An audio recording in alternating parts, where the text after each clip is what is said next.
Well, the players have arrived, but it's been nothing but relentless torrential rain in southeast Queensland over the last 24 hours. In fact, it was the opening day of the new Eagle Farm racetrack in Brisbane, a showcase carnival meeting abandoned without a race run. And it may have started in Brisbane, but after soaking the capital city of Queensland, it rolled down to the Gold Coast, and in fact over 250 mils of rain has fallen. Good evening and welcome to Metricon Stadium. Lions legend Alistair Lynch alongside me. Lynchy, I don't think we necessarily enjoy these games. There's nothing pretty. It is just about the hard yards. That's an absolute slog, a huge test for both teams, in particular the Gold Coast Suns. Their real issue is their contested ball and their clearance work up against the best contested ball team in the competition in the Sydney Swans. So that's where it's going to be won and lost in the middle of the ground, and there's plenty of rain, as you said, falling at the moment. We could get another 50 mils before the start of the game. It's unbelievable. You're getting some great shots here of everything that has happened in the lead up to this one, and look, it's not just uncomfortable for the players. I suspect it's also a little uncomfortable for the boundary commentators. Barry Hall is joining us tonight. Baz, tell us about those conditions at ground level. Yeah, thanks, Sean. Well, it's tough for everyone down here, as you said, but 280 mils in the past 24 hours, and the ground's looking a little bit worse than where it started to flood a little bit in the middle of the ground. Now, we've been assured that this ground can take 360 mils per hour. Now, as I said, it's taking a little bit worse than where at the moment, so let's hope it doesn't pour down as we have a look at the radar. And they're tipping in the next hour or so that this will actually blow through and will be past the worst of it. So let's hope that's right, and after quarter time, it starts to drain this ground a little bit. We get a bit better quality of game. Well, it may in fact blow past us, but it is going to be a very greasy, wet and muddy night for the players. Let's take a look at the changes, the ins and outs, and changes are plenty for the Gold Coast Suns. Yeah, 6 changes, some great ins. Rosa Sexton, Cole Jasny, Miller, Archie and young Jesse Joyce. Local Gold Coast product will get his first chance across half-back flank, and has been very good in the NEFL competition. So some great ins on the back of 4 good inclusions last week, with Ablett, Hall, May and Nichols coming into the squad last week. Nothing as drastic for the Sydney Swans, just one late change. Yeah, one late change. Callum Mills goes out of the side, so disappointing to see the young superstar rested for the first time this season, and James Rose comes in for his first game this season, his 3rd over the last couple of years and in his career. So interesting to see how James goes. It's been pretty good touch in the NEFL competition, 11 goals from his 5 games. Travelling very nicely, the Swans, and the man we just saw on screen, their coach John Long, might be reasonably happy. A short time ago, Barry Hall caught up with him. Yeah, here with Sydney coach John Longmire. Well, John, it's tough conditions out there, but it almost suits you. You're a tackling side, you're contested, and a stoppage side. So it's, although it's not ideal conditions, it certainly suits you. Well, we certainly hope so. It's been bucketing down all day and all last night as well, Hawley, and you know, quite unusual conditions. You don't get an opportunity to play in really wet weather like this. We've played in 3 wet games this year, but this is certainly the wettest by far. And this time of year, a lot of clubs have injuries. Certainly don't have that. Unchanged lineup, very settled. Yeah, it is. I mean, we've made one late change, which is Callum Mills out and James Rose in. So just mainly because of the conditions, are really heavy conditions for a young fella. But it has been pretty settled, which is what we hope obviously continues. Heath Grundy's been in some really good form, particularly over the past month. Obviously reinside with the club, and he's really rewarding you. Yeah, he's been terrific. You know, he'll get a big job tonight, obviously, you know, whether it's those 2 key forwards for them, but he's been good so far this year. He's been really consistent. Tommy Mitchell's the other one, real ball magnet. He'll go to who? He'll spend a fair bit of time in the midfield. He'll spend some time on Gary. It'll depend upon what happens in that midfield group as the course of the game goes on. But you know, he's been really good, particularly the last 2 weeks. Good luck. Thanks, Hawley.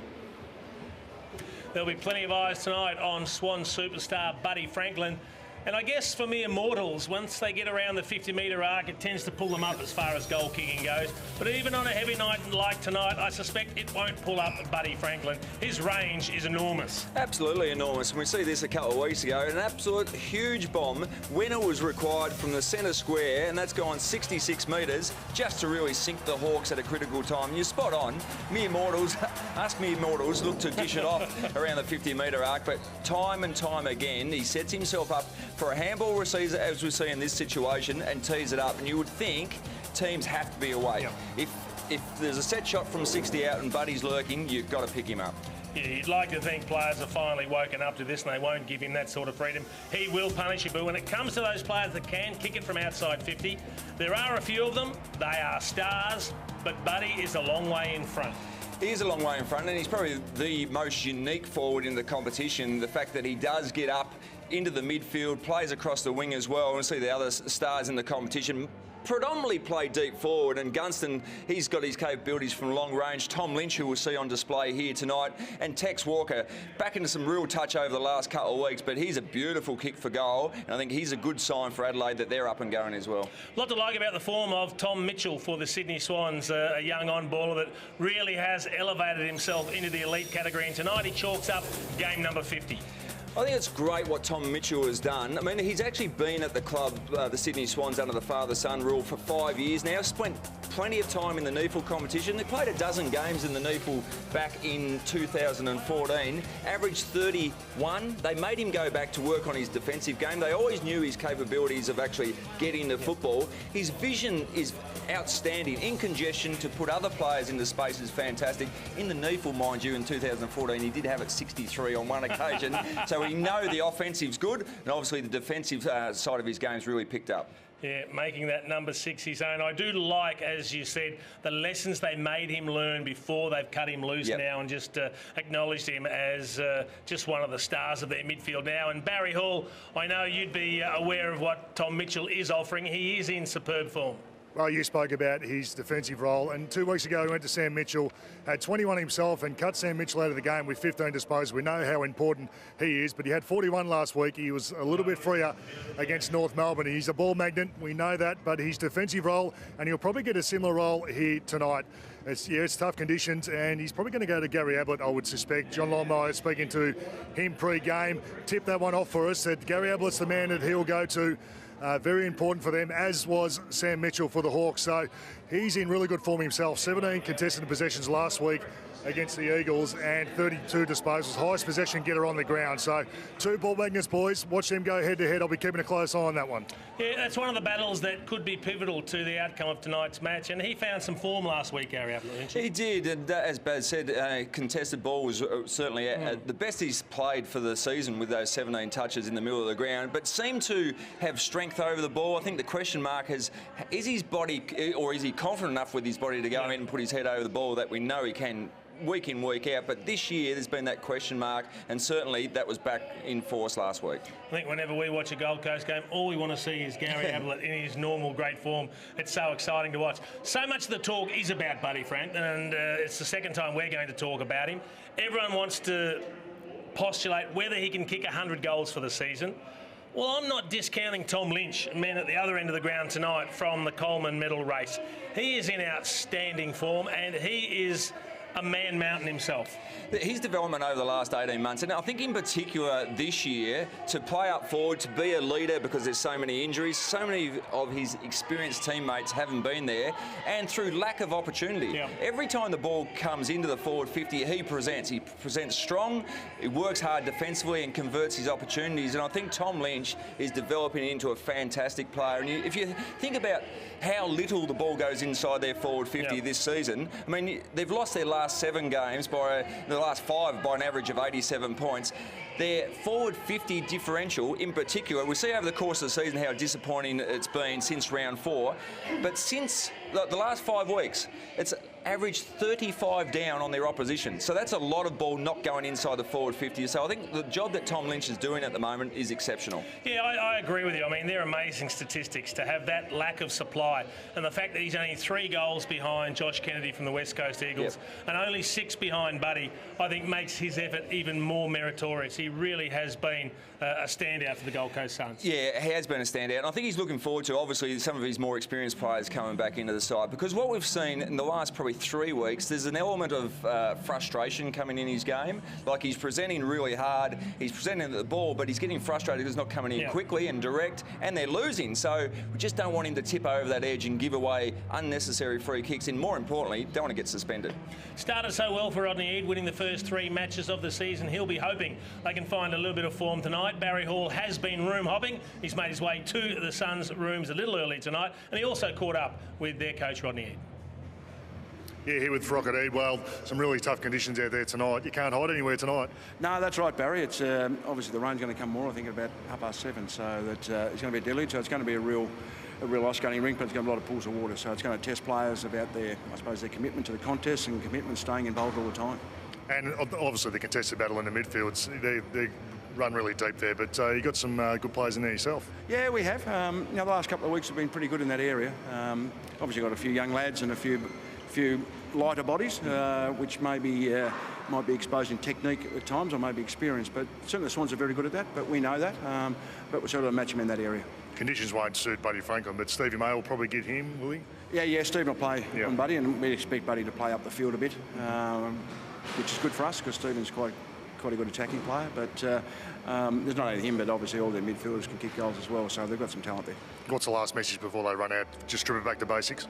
Yeah, and that's what it is. And that's a main message every week, but certainly the wet conditions, you just got to keep things simple, don't try and invent things, don't try and do anything fancy, and obviously it's just about getting meterage. Good challenge, good luck. Thanks, mate, appreciate it. And we must say a very big thank you to the Gold Coast Suns, because earlier this evening they allowed Barry Hall to sit in their pre-game team meeting. And that's an experience that you don't often get, and particularly with a different coach like a Rodney Eade, someone who's a real thinker of the game. You've got tough conditions tonight. I think this would have been a fantastic experience for Barry Hall to sit through. And Bazza, as we come back to you, tell us a little bit about how the meeting unfolded. Yeah, well, as you can imagine, we spoke about conditions a hell of a lot pre-game, and why wouldn't you? The meeting was very, very basic, and no matter what level you play, with these conditions, it's got to be basic. So one kick to one handball was certainly the first thing on the board. They don't want to overuse the handball. Yes, they want to kick the ball, but they want to control their kicks as well. Don't kick the lever off the ball. You're only going to kick it 30 or 40 metres in these conditions, so they want to control your kicks, use them really smartly to your teammates' advantage. And the last thing on the board was contested possession and the tackling. They think if they can match the Swans in this area, and particularly the tackling, if they can get 90-plus tackles in today's game, they think they can be right in this contest. So 90-plus tackles from the Suns, if they can get that, they're going to be right in it. Hey, Baz, some coaches write ad nauseum on the whiteboards. I mean, it is literally like war and peace from one end of the whiteboard to the other. What's Rodney Eade like? As I said, very basic. Not a lot written on the whiteboard. It's all about contested possession. And look, these sound like cliches, and they certainly are, but they're so important, particularly in these conditions. As I said, controlling your kicks. It was more about the contest and attitude of the players to hang in there. We know the Swans are going to be there in the end, are the Suns players. So he really challenged his players pre-game. Can they carry it out? Time will tell. You are doing a sterling job down there, Baz. The rain's not getting heavier, is it, surely? It's just steady at the moment, Chase, but as we said, the radar said in an hour's time it's going to ease up, so I'm looking forward to that. So are we, Baz. Let's hope that it does ease up. We'll take a quick break and have a look at the lineups as the two teams make their way out onto Metricon Stadium in just a moment.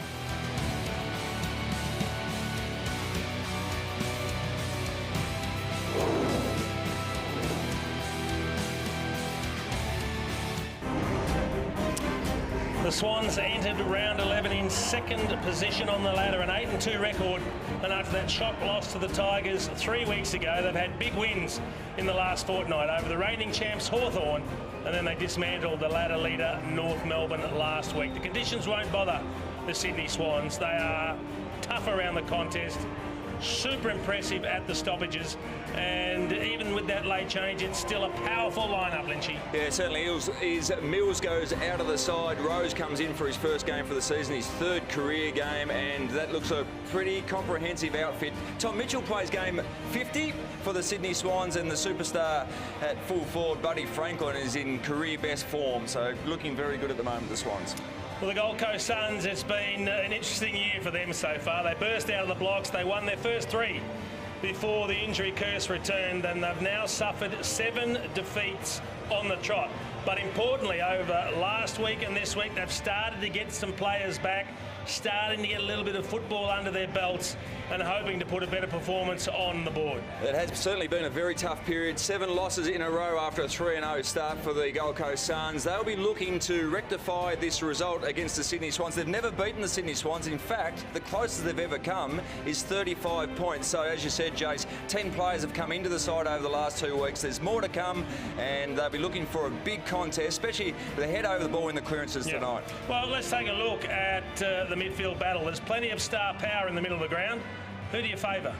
I think it's hard to go past any day. Doesn't matter who you're talking about, they're going to play. It's the Sydney Swans. Hanbury, Parker, Kennedy, Mitchell and Kieran Jack, they're all elite players in the competition. Gary Ablett back to his best form last week with 32 touches. Aaron Hall probably not going to be suited in these conditions. We're looking to see Prestio, Richard Telly and young Jesse Lonergan continue on with his good form of 2016. Any hope for the Gold Coast Suns to pull off a miracle tonight? It's going to be a massive game, and I think they're really set themselves to put their head over the ball with the Gold Coast Suns. I'm going to tip the Sydney Swans. They haven't got over the Sydney Swans before the Gold Coast Suns, so it's going to be a tight one. It's going to be a great contest. I'm with you. I can't tip the Suns. No. I have to go with Sydney. But we're hoping for a good one. It is the Suns and the Swans on a very wet night at Metricon Stadium. We've got the first bounce coming up right after the break.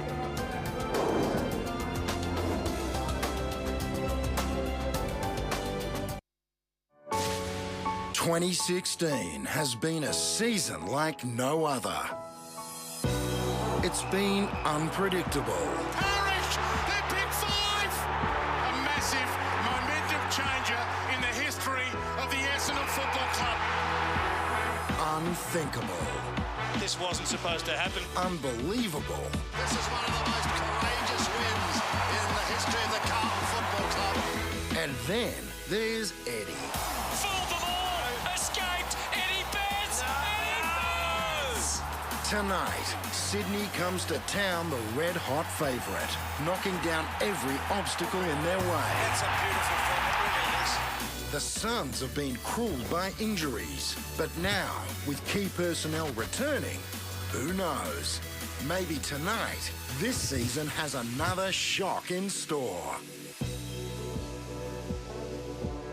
Can the Suns get the job done? It is a very wet Metricon Stadium. It has been bucketing down in the last 24 hours here in Queensland, and Gary Ablett is hoping to lead his men to a victory for the first time against the Sydney Swans. They have never beaten Sydney, and the last 4 have been here at Metricon Stadium. They've lost by an average of 57 points. The Gold Coast hopes, you'd think, would rest on Tom Lynch's shoulders. He's been in sensational form considering the fortunes of his side, sitting 3rd in the race for the Coleman medal. And he's trailing behind that man, Buddy Franklin. Is he on track to kick 100 goals this season? Of course, we know he took a break from the game last year, but he has responded in spectacular form this season. Not sure either team perhaps can rely on the forwards, though. This is going to be a game of metres. You just get the ball going forward and you try and keep it there. You try and lock it in the forward line as we see the coin toss going on in the middle of the ground. And they're nowhere near the centre circle because that is virtually underwater. Oh, over 200 mils of water in the last 24 hours. The drainage here at Metricon Stadium is pretty good, but the centre circle just struggling a little bit under the wet weather, and Gary Ablett winning the toss for the Gold Coast. So on a night like this, Lynchy, you're trying to kick goals, however. Whoever can get on it. I mean, it's a fantastic challenge, and it's a great challenge for forwards, no doubt about that. And as you said, you've got to hold the ball in. That's the biggest thing that both coaches will want. Well, the conditions have been a huge talking point. Let's get down to boundary level with Barry Hall. Yeah, conditions are terrible down here, but all these little nuggety midfielders in and under. Sydney's got a lot of them, but it's really important to kick some goals early for both sides. But we're going to have a look at a bit of a snapshot for the season so far for both sides. And the Gold Coast Suns so far, 3 wins, 7 losses. Look, they've been injury depleted. We know that. But the good news for them is they're fielding their strongest side since round 3. So that's good news for them. And they do like to win at home up here. The first 3 games they did win, 2 of them were at home. They're going to have to be pretty good at home to get over that mob. The Sydney Swans, 8 wins so far, only the 2 losses, but they've knocked off some real contenders. Hawthorn, we know how many premierships they've won, and the Kangaroos sitting top of the ladder right now. But the most impressive thing from the Swans' point of view, they've had 6 debutants so far this season. Yes, all their good players are playing well. It makes it easier to filter in these young guys. And look at how they're playing this season and the form they've been in. It's quite remarkable that they've had 6 debutants, #1 in the competition. So the Swans are doing it beautifully at the moment, and they'll need to do it again tonight because the Gold Coast Suns will certainly bring it, boys. Looking forward to this one. Yeah, looking forward to it as well. And the Gold Coast Suns have playing their 37th player for the season, and I think 2 of their stars are out in Swallow and O'Meara. So that's an enormous chew on your list. Jesse Joyce becoming the 37th player used on debut, but we're underway at a very wet and soggy Metricon Stadium as Prestia gets the first soccer forward. Miller, good handball and a pick up in the wet. Archie out for Prestia, just trying to gain some territory up towards half forward. Laidler out to meet it. McVeigh, Rampy, Mitchell, good chain by the Swans. It's with Jack. And a high kick to half forward. Bouncing ball, May leads Franklin to it. And we'll see a boundary throw in after a bit of a collision. He had a tough first game back last week, Stephen May, up against the Coleman medal contender and Josh Kennedy at the West Coast Eagles. He had his hands full. There was plenty of ball coming his way. He competed well, but didn't have too many chances to compete with Josh Kennedy. Jones puts it on the boot. Inside 50, Sinclair tried to get rid of Brooksby. Off hands. Yep, that's the man in the other key defensive post, Keegan Brooksby, that will do the job on Sinclair and Tippett when he's forward. So a massive job for that young man. Certainly not a night, as you mentioned before, for the tall forwards. Rain continuing to team down. It's barely stopped in the last 24 hours. Harbrow tried to lay the butt. McGlynn went in hard. Shoveled out the back of the pack. His numbers there. Lloyd just hacks a high kick forward. Rose almost able to take the mark. Fights well at ground level. McGlynn, a chance again. Jack after it. Look at the mud and the water spraying up around the ankles of all the players. And you mentioned Brooksby playing at the key posts. Rory Thompson played his first game back in the twos with that ankle injury, so he doesn't look too far away as well, which is more good news for the Suns. Tippett, so good in the ruck this season for the Swans. Have another go at it. Local boy, Kurt Tippett, originally drafted the Adelaide Crows, obviously, lives just down the road, where his parents do. May and Harbrow trying to get it out of defence. The Swans pressure good. McVeigh's pick up, sensational. Hanbury, here's Buddy on that left boot to size up the first of the game. They're going to be tough to kick. That one only just missing. Heavy ball that still carried 50 and it never got more than about 6 or 7 metres off the ground. That was a one-iron, just flushed it. I'm sure we saw that kick just a few minutes ago in the pre-game. He is an exciting player. Tippett in best position and marking in front of Nichols. Allowed a bit of room to send the kick long towards Rowan. Good spoil down there by Brooksby. Fighting underneath the pack. Rowan again. May clearing the ball out. Going to see a lot of that tonight. McVeigh's spoil was good. Smith put his head down. Won the football. Lonergan, good spoil. Archie, good hands. Back to Lonergan. Not much to kick to up the ground though. Grundy. Going to pump it back towards the 50. May waits underneath it. Slick handball Hanbury, but Archie in the road. Battling one-on-one with Franklin. Cross to help out was Kennedy. Trickled it forward to Hanbury. Now Jack can steady. No one really back on the goal line initially, but Martin able to recover and save the day. May have just been sliding across the face. Jack Martin has spent a bit of time down back over the last 3 weeks. That's a horrible kick. He's kicked it straight to Gary Rowan. Well, he's misjudged the weight of the heavy ball. He thought it was a little chip over to the ruckman Nichols, but unfortunately, he never cleared Gary Rowan's head, who actually held the ball very well, given how wet it is. That's one way to get yourself out of the last line of defence. Just kick it straight to the opposition. Put his hand up to apologise. Jack Martin after the error. Saw a few turnovers like that from the Suns last week against West Coast. And Rowan takes full advantage of it. And the Swans have got the first in tough conditions at Metricon. And it's good to see Gary Rowan back in the side for his first game. And it's going to be a tough night for all players. But the fact that he's out there again, got over his injury concerns, and he looks dangerous. He showed some really good signs in that forward half. There's always been that speculation, where is he best suited, whether it's wing across half back, but he's showing plenty in the forward 50 over the last few weeks. So good start for the young man, good start for the Swans. Well, Gary Rowan with his 5th goal for the season. Goals you'd expect to be a little rare tonight. Certainly valuable when you're able to convert them. Out of the middle, Tippett doing some good work. Martin missed with a kick off the deck. Willis. Well, you won't want to do too many fancy handballs across your body in these conditions. Sometimes it's just a matter of throwing it on the boot and driving it long. Old-fashioned stuff, just trying to get it forward. That's what Jack does. Expect he'd love these conditions. Sinclair's handball for McGlynn. Just a little bit too much. Harbrow.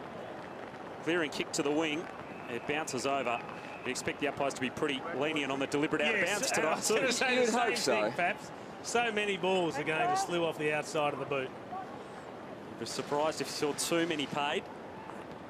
You never know. It's Tippett, front position in the ruck again. Mitchell for Hanbury to half forward, and Rose takes the mark. Late inclusion with Mills. Now, is that rested 50? late. That's a good decision by the umpire not to pay 50. It was accidental. May was trying to follow his opponent. Rose into the pocket for Sinclair. Tough one to take on the bounce. And that's hit him in the face. Fairly skidded off the turf, didn't it? Ball still inside forward 50 for the Swans. Prestia just escapes towards Laidler, who got a push front on and will get the free kick. As we did tip, boys, Ablett has gone to Mitchell, so that's going to be a really good matchup. We know both players are ball magnets. We'll keep an eye on the stat sheet with those two. Yeah, and it looks like Lonergan's following Josh Kennedy, but the entire start of this match has all been at one end. The Suns barely been forward of centre. Rosa for Prestia, just over the head of Wright. Mark dropped in the end by Grundy. Under a bit of pressure now, the Swans. Rampy, Jones, boundary line. And the rain's as heavy as it's been all day at the moment. It is just steadily belting down. And there's no breeze, so it's falling straight down. Ball spun back in again. Nichols got Tippett out of the road. Spinning tackle there on Jack and holding the ball. So a chance for the Suns to go up to their 50. And this would be their first forward 50 entry. Nichols' kick, though, dangerous. Left it a little short for Rosa. He tried to go off the outside of the boot, which was smothered well. Good stuff by Rowan. Back for Rosa, gets another opportunity. Another good tackle by Rosa. Lonergan was at 15. Barely. Barely. A beautiful pass in the end. 15.1. It is on a night like this as he sends it to the hot spot. Always a tough one to mark. Glynn, it's a cake of soap down there. McVeigh through the fingertips of Tippett. Time to recover. Sends it out to half-back. On straight towards the boundary line, but Martin will get hands on it first. So, Lynchy, you've played at both ends of the ground as we're looking at Mitchell and Ablett. There's a little bit of off-the-ball stuff, just trying to help out Gary Ablett. As a defender in these conditions, do you sag a little bit off your opponent knowing he's not going to be marking the ball in his hands? I think you definitely protect the space behind. You don't want the ball to get behind you, and don't let your opponent turn you inside out so he can get back towards goal. So definitely the back position's the spot. Kennedy, quick kick forward up towards Franklin. Lloyd roving it and out of play again. You two, obviously, prominent key forwards. What did you used to think when you looked outside the hotel window and saw it was bucketing down like this on the morning of a game? I'll go with that one. When I used to play on Jace a couple of decades ago, I'd open the curtains, and as a full-back, you think, how good's this? No, it's still going to be a tough day, but no, these conditions are good for the full-back. Tough day. I never got near it in the wet, Lynchy. I used to roll over and go back to sleep. Sexton up to the 50 off hands.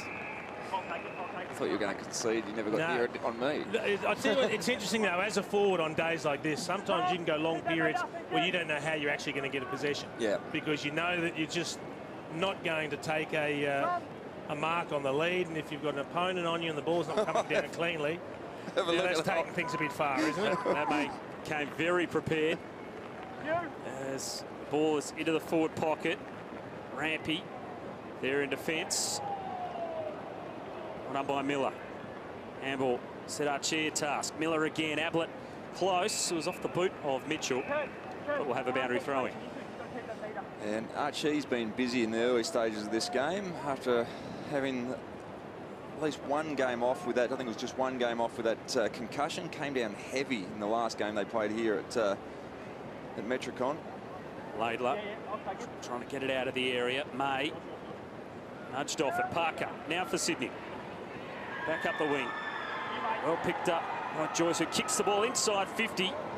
His first possession. Miller, high kick towards the goal square. Sexton tried to go off the deck, and it is through for a behind. So the first score for the Suns.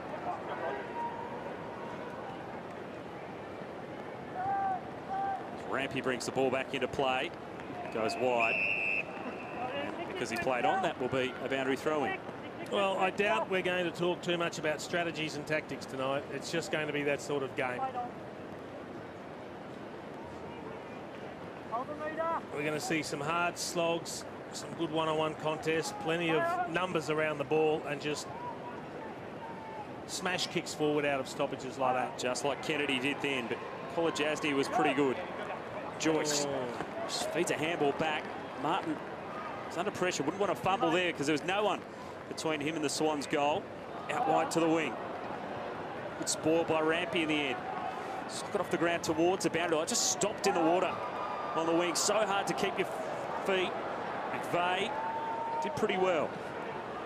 Now Rampy. Got one Shepherd, not the second, but he was good enough to get a handball to Cunningham. The kick inside, 50. Parker back with courage. Hanbury had Franklin on. Just couldn't feed the handball forward. Well done, Harbrow. Harbrow did really well to get it out to Lonergan. Now Nichols has to put in a run. Pete Tippett's to the football, and now back for Rosa. Just goes for distance. Tough one to mark for the forwards. Grundy was in the road. Jones clears it back to the middle of the ground. Well, Jasny tackled. These are tough conditions. Set back inside 50. Right, attack the contest. Miller, handball over the top for Lynch. Quick snap towards goal. And we'll have a boundary throw in. Dangerous position, though, for the Suns. And they're they're contesting extremely well. How's it going down there, Baz? This looks as bad a conditions as we've seen for many years. Yeah, well, I thought it was going to ease. It's actually got worse, so that's not a good sign. But the Gold Coast Suns, in their pre-meeting, they were going to go for 90-plus tackles. They're at 15 already, 15-6 in their favour. So they're starting to tick that box. They're going to get 90, no doubt. The tackle count you'd expect to be huge, as there is a good tackle laid and a holding the ball decision one. Probably too far out.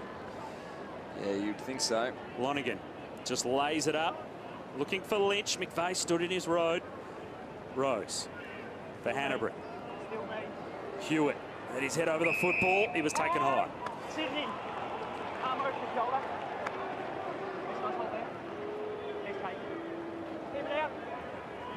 Hewitt with the free kick for the Swans. Out towards Hanbury, but Ablett in the road. See what we have seen early with the matchups in Sydney's defence. Grundy's playing on right, and it's Dane Rampy that's playing on Tom Lynch. Yep. Now, I've seen Dane Rampy twice already, hands on knees, almost gassed, because Lynch is working him up and down, and I don't know that he's played on a big aerobic beast like a Lynch before. No, and I think what Tom will be looking to do is work him over, then take him back to the goal square, hopefully, to get him isolated in that one-on-one. Lynch was up at half forward there, and he's winning the football again inside for Matera. Tackle Laidler. Lonergan trying to find some room. Miller on his knees. Rosa doing some bullocking work underneath. It squeezes out the side of the pack for Archie. Touched off the boot it was, and it'll be a boundary throw in. Deep in attack for the Suns. And as you'd expect, Tom Lynch, pre-game chatting to him, he was expecting Grundy as his direct opponent. So was I think most of us from the outside would think that. So an interesting change. Is that a change just due to the conditions? Maybe they're trying to expose Lynch on the rebound with Rampy's run, but quite possibly. I also think without Ted Richards as well, they like Heath Grundy on the last line. Here's a chance for Gold Coast. Martin got onto his left boot. It's high. It's a very tough one to mark. Could spoil Laidler. Knocked it down. Desperation from Harbrow. Took his legs out. Yeah, that should have been a free kick. Rosa, Kolajasny, McVeigh's kick out of defence for the Swans. The Suns have the numbers. Oh. I'll tell you what, you wouldn't want to catch the ball in the head tonight. Almost like sting. Face knock out there for McVeigh. It's going to be pretty heavy, that footy. Very waterlogged. Martin working hard again. And McVeigh, he's done a power of work in the first quarter already. Yeah, and Hewitt's down. He's coming from the ground now. Got a knock in the head. So he's just going to take himself off the ground. McVeigh also just checking himself after copping that knock to the face a few moments ago. As the Swans almost made a clever interchange there, but it rolled just over the line. It's like a bar of soap at the moment, the footy. It weighs 10 kegs. I haven't seen conditions. Remember the year 1989 when it was a really wet winter in Melbourne and the MCG was rolled mud? Yep. Similar conditions to this. Very waterlogged on the Gold Coast as May takes a rare mark. Which is an interesting point, Lynch, because these players just don't cop these conditions much at all. And actually, up here, you rarely see it. And Lee Matthews with us, if the rain had come down, he'd just say, well, no point being here. In we go. Davis, his kick off the side of the boot. And you'll also notice a really big disparity between the players that can handle the ball cleanly in these conditions and those that just can't. Marsh sends a high ball up to Franklin. There is a player who can handle the wet conditions, and he sends a bullet-like pass inside 50 to Rowan. That was exceptional stuff from Buddy Franklin on a wet night on the Gold Coast. It was, and it was great hands by Gary Rowan too. He just parried the ball with his hands and took it at the second grab. And he kicked the first goal absolutely beautifully from just a slightly better angle than this one. Has the weather conditions changed in the last 10 seconds? That looked like dry weather football with Franklin onto Rowan. Buddy Franklin normally makes it look pretty easy. And he set up his teammate in Gary Rowan. His first shot at goal was a good one. The second, not so much.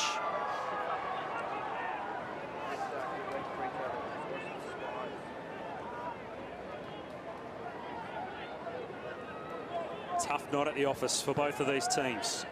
Hall was right up the middle, off the fingertips and then into the face of Lynch. Briskatelli tackled. Rose almost take it high. So Dan Hanbury up to 8 possessions already. He's got the most on the ground from Jared McVeigh with 7.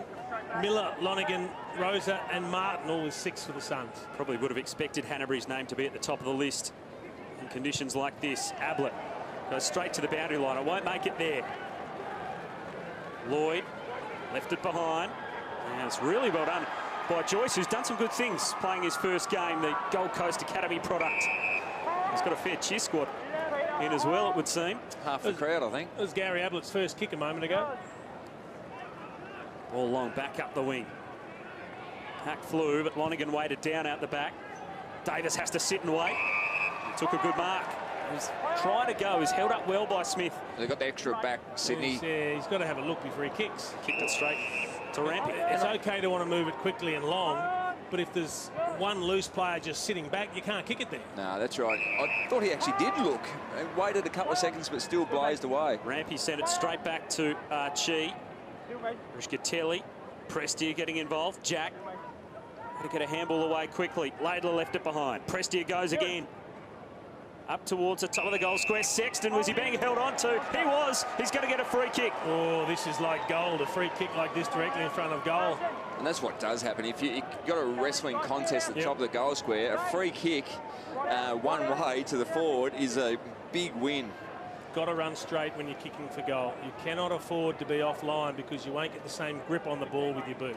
Alex Sexton back in the side after a broken forearm. Made a quick return, and he's made an impact.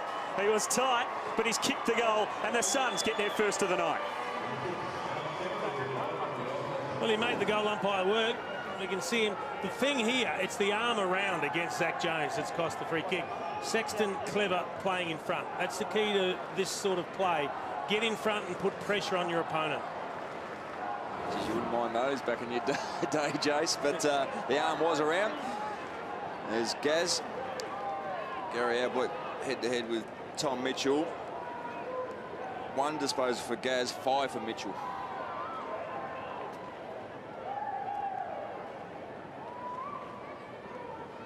Gary Ablett working his way into the game, you would expect as it progresses, but the Gold Coast Suns giving a good account of themselves. It's a dangerous effort there from Sinclair.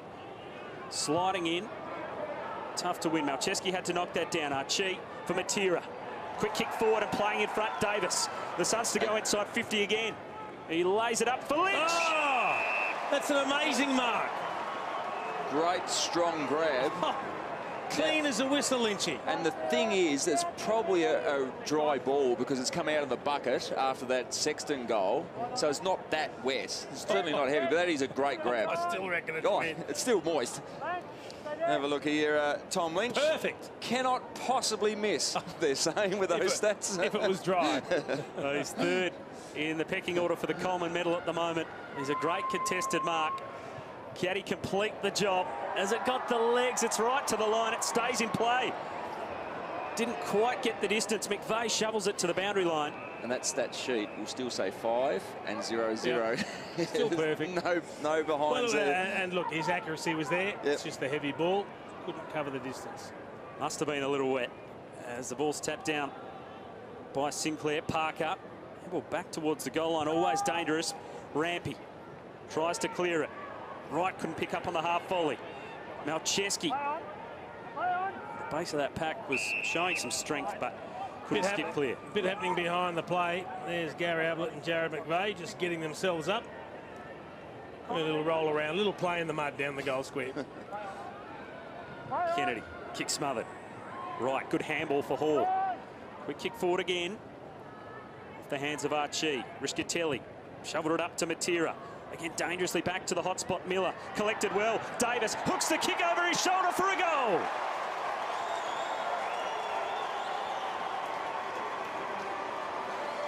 It's been a very impressive last 7 minutes. I think the first 7 minutes of the quarter was played right of screen in the forward half of the Sydney Swans. Of recent times, it's been certainly left of screen, and good to see Davis. He's starting to spend plenty of time on the ground in this Gold Coast Suns team. Former New South Welshman, so he probably grew up following the Sydney Swans before going over to the West Coast Eagles. But that is a really handy snap around the body. Great goal. Good start. Handy snap, and he's been a handy pickup after spending the last 6 years in the waffle. He's come back, and that was his 5th goal for the season. Ryan Davis, as we get a free kick out of the middle, and it's going the Suns' way. They've got a bit of momentum just at the moment. Yeah, and he knew it was his straight away, Gary Ablett. Ablett sends it long. Archie caught behind that time. Davis fighting hard again. It's a real mud pit. I will say this, they're doing a lot of things right at the moment, the Gold Coast Suns. They're moving the ball direct, they're moving it quick, they're getting lots of numbers to the fall of the ball, and they're putting pressure on the Swans. And keeping it there. And look at the stats, time in forward half, last 10 minutes, as we thought, 71% Gold Coast. Ablett taken in a standing tackle by Mitchell. Won't be giving him too much room. Now, also what you said, Jace, the pressure, they're keeping the ball in their forward half. The Swans have had plenty of touches back there, but haven't been able to get it out. Here's Ablett. Again, tackled immediately. And again, just a bit going on. Ablett taken to ground. Mitchell there as well. Bit of push and shove between the two teams. Lynch down for Lonergan. Prestia heard the voice. Ablett flicked it on cleverly. Sexton already got one. The finish off the outside of the boot just didn't get there. Trying to kick it out of the air then too, a kung fu kick. Took Miller. This is a really good period for Gold Coast. And we just see lack of confidence from Laidler, no options, so in the end just bombs away long. Distance out towards Rowan. Martin showed his elevation. Archie flicked it on again. Have a stuff from the Suns. They've won it back again. Davis tackled as he kicked it inside 50. Lynch got a hand to it. Jones had it knocked down by Ablett. Mitchell, handball up to Lonergan. Was he taken high? He was. The Suns first to the football at the moment, and they've won a couple of free kicks inside 50. This is the huge thing. Contested ball has been a massive issue all year. Sitting 17th in contested possessions, Gold Coast Suns. They're plus 11 in this game so far against the best contested team in the competition. And Lonergan to have the shot at goal to extend the lead for the Suns. They're on their home deck, taking it up to the team that's sitting second, and that's a perfect strike off the boot. Lonergan's kicked the goal. Barry Hall, how are you seeing it down there? Well, Rodney Eade challenged the Suns pre-game, mentally and physically. He knows the Swans will be there for 4 quarters. The challenge they had in the past is can they do it for 4 quarters? They're doing it beautifully in the first quarter. Can they continue it for the next 3? So the challenge is there. Yeah, spot on. Here's the free kick. Jesse Lonergan copping the free kick for the knee in the back from Rose. So I don't think there was any doubt whatsoever that young Jesse was going back for a shot. And Suns coach Rodney Eade, he'd be fairly content, not just with the scoreboard, but just the intent of his players after what has been a really disappointing 2 months. Yeah, 7 losses in a row for the Suns. They're giving a good account of themselves in the first quarter. Prestia again slaps it on. Just get it going forward. Miller as well, just gaining territory. Smith, though, this time, had to send it out of defence. McGlynn playing in front of Harbrow. Yeah. Cunningham taken high. Knock on the head. Now they've got space on the far side. He's got a couple of players breaking for him. No, Martin's the sweeper here. They can't just blaze away. Lloyd to Hanbury. High kick inside 50. Brooksby missed with the spoil. Back there is Joyce. Swans arrived trying to hold it up. He wasn't really trying to get that out of there, Harbrow. But on a night like this, it'd be tough to penalise anyone for dragging it in. Nichols down. Kennedy used his strength on Prestia. Prestia went back at ground level.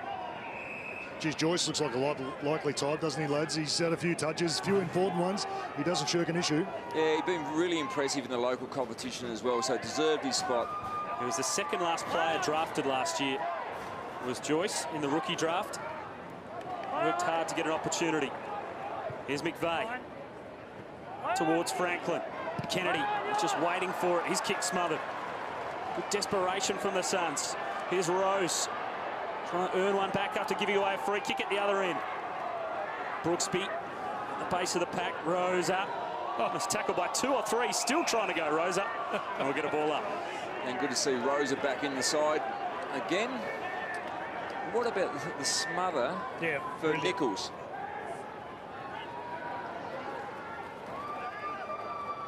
Mitchell got it to Hanbury. The kick off the outside of the boot, up to the hot spot. Miller pulled off his kick. Swans threatening here. Cunningham at the base of the pack. Important time for the Suns at the moment. They've had a great first quarter. They can't leak a goal now. Have a look at that, Baz. Big Tom Nichols. He's been in the twos for a while. Got an opportunity with Curry going out with that broken finger. Great smother. Desperation. Tippett, Parker, Jack got a boot on it, and Martin can rush that through. And Jace, you mentioned desperation from Nichols in that smother. That's the very reason he was put back to the twos. Rocket just felt that he was comfortable owning that #1 ruck mantle, and so he's put him back on the twos. Curry's made a pretty good fist of what he's done when he's got in the ones, and so Nichols got an opportunity now and doing really well. Nichols had 10 tackles last week against the Eagles, so learning to do the tough stuff, but this one set high, back inside 50. The mark juggled once, twice. Jack just couldn't hang on. Martin wants the boundary line. Brooksby got it away to Joyce. Good awareness. He was tripped up. And that was called by the umpire up in the middle of the ground, as we see Buddy and Stephen May just having a little push and shove. Nothing too much in that. But the umpire in control didn't have a view of that. Yeah. Really good decision from the umpire further afield. Joyce realised his man was slipping over, tried to step back inside, but the legs just trailing as he slid in. A good first quarter from Joyce, as we mentioned. Hall, that one's going to be play on. No one realises it yet, though. Sexton he's got all the time in the world. It was a good play from Sexton, not to panic. They've had everyone bluffed. And Laidler, that's a great mark. Takes a great mark. One thing you cannot have as a Suns forward is allow intercept marks one-on-one like that. You've got to bring it to ground. Almost quarter time at Metricon Stadium. And a good quarter for the Gold Coast Suns. Tippett couldn't hang on. Ablett now up for Matera. Will almost do it unless he can get a mark quickly up to the 50. Sexton was there, but Laidler again with a great intercept mark. He's been in good touch recent times, Jeremy Laidler, the ex-Geelong and Blues defender. But that is quarter time at Metricon Stadium. The Sydney Swans have a real fight on their hands. The Gold Coast Suns leading by 11 points.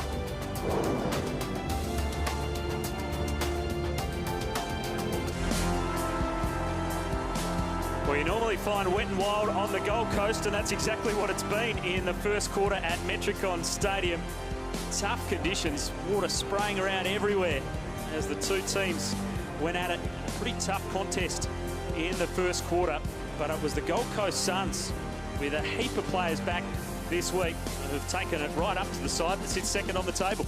Yeah, there's a lot to like about what the Gold Coast has offered up in that first term. Super impressed with their contested possessions, the clearances they've got their nose in front. They've had as much of the game in their forward 50 as had the Sydney Swans, and it's given Rodney Eade something to work with. Oh, that's right, and this is what you like to see. You're up against the best contested team in the competition, and their ability to get the ball forward, put pressure on the defenders, and that's where Sexton's drawn the free kick from playing in front. And here, again, a great snap from Davis around the body. in the second half of that first term, they owned the ball in their forward half, scrapped it forward, and it's great to see from the big ruckman who's back in over the last couple of weeks, Tom Nichols. Fantastic smother. There is George Hewitt sitting on the bench. Yeah, it looks like he just took a tablet as well. I think he copped a nasty knock to the head. Let's go down to Barry Hall.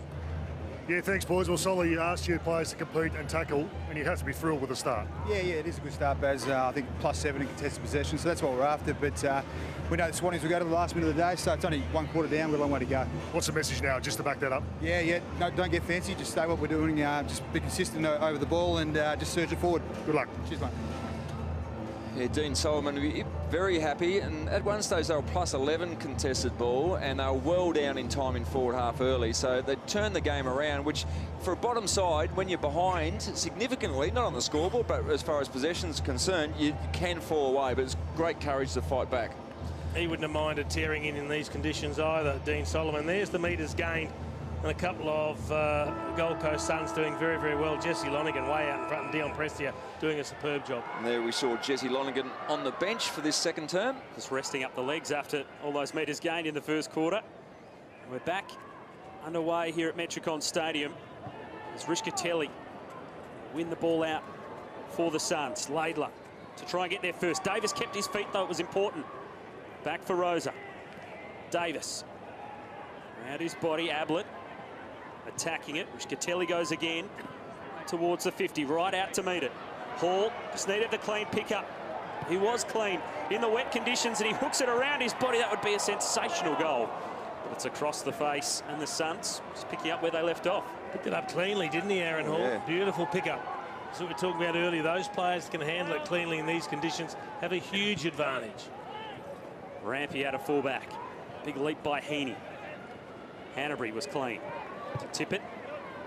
Heaney again. Up the wing. Tough one for McGlynn. Both players going to ground. Joyce fighting for it again. Certainly hasn't shirked the issue in his first game. Next guy straight up. No, he's looked very good, very comfortable. Good strong body. Wins his own ball, certainly in the knee full, and suited for these conditions. 18-year-old. Part of the Suns Academy from when it started up. Here's Lloyd getting a kick up towards Sinclair. Malcheski through the fingertips of Brooksby. Heaney with a couple of touches to start this second quarter. Franklin had it for a moment. Now Ablett. Mitchell right there with him again. That's the key midfield battle. Ablett and Mitchell will be keeping an eye on us. Mitchell got a handball that time to Kennedy. Back in to try and win it again. Jack quickly up towards McGlynn. Rowan threw himself with the football. Kolajasny left it behind. Now the Swans have some numbers. Handball to Sinclair. The ruckman around his body. He sneaks it inside the post and kicks a great goal. That's a huge bonus goal. And again, scrappy play to get it forward with a number of scrappy kicks. But the big man just around the body here. Was there an opportunity to smother Lynchy? Yeah, let's have a look here. Oh, yes, definitely opportunity to throw the body onto the boot. Good goal, but is that Aaron Hall probably needed to throw his body at the foot of Big Sink.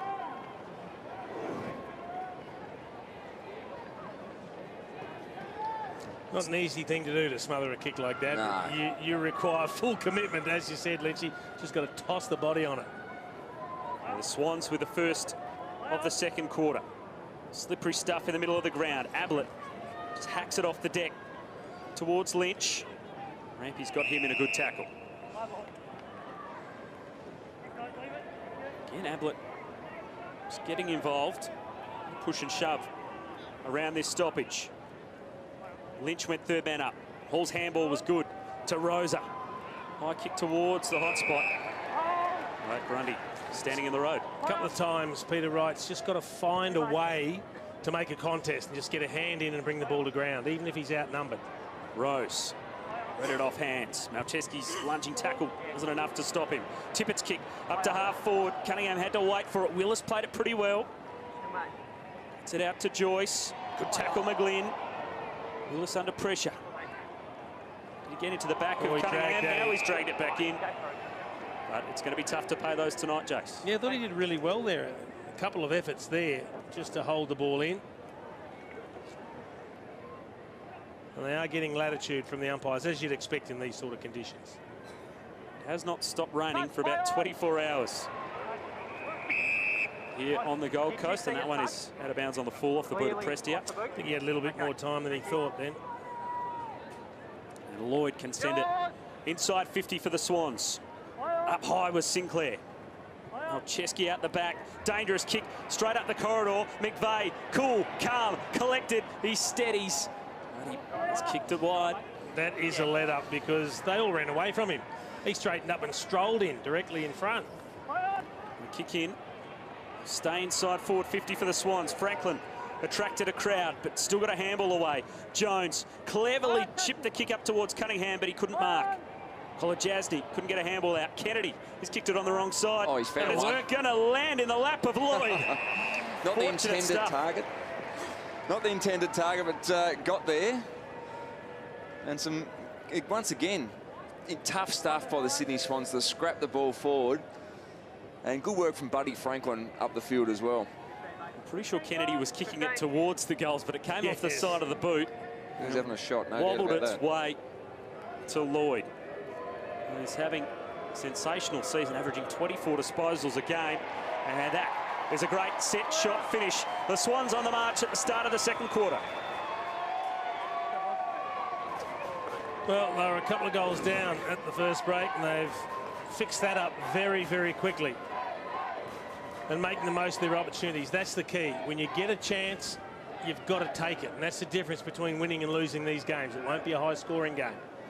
And you never know how big the margin's going to be. But we've just seen a great snap from Callum Sinclair and then a terrific set shot from Jake Lloyd.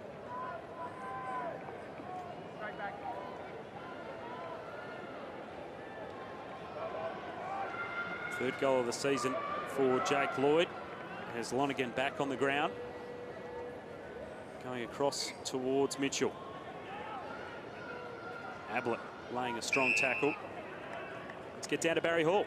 Yeah, we spoke about the tackling stats from the Gold Coast Suns' point of view. It was 15-5 early days, and they were doing it beautifully. The Swans have pegged them back. It's 46-32 right now, and you just sense the Swans are starting to get their game together.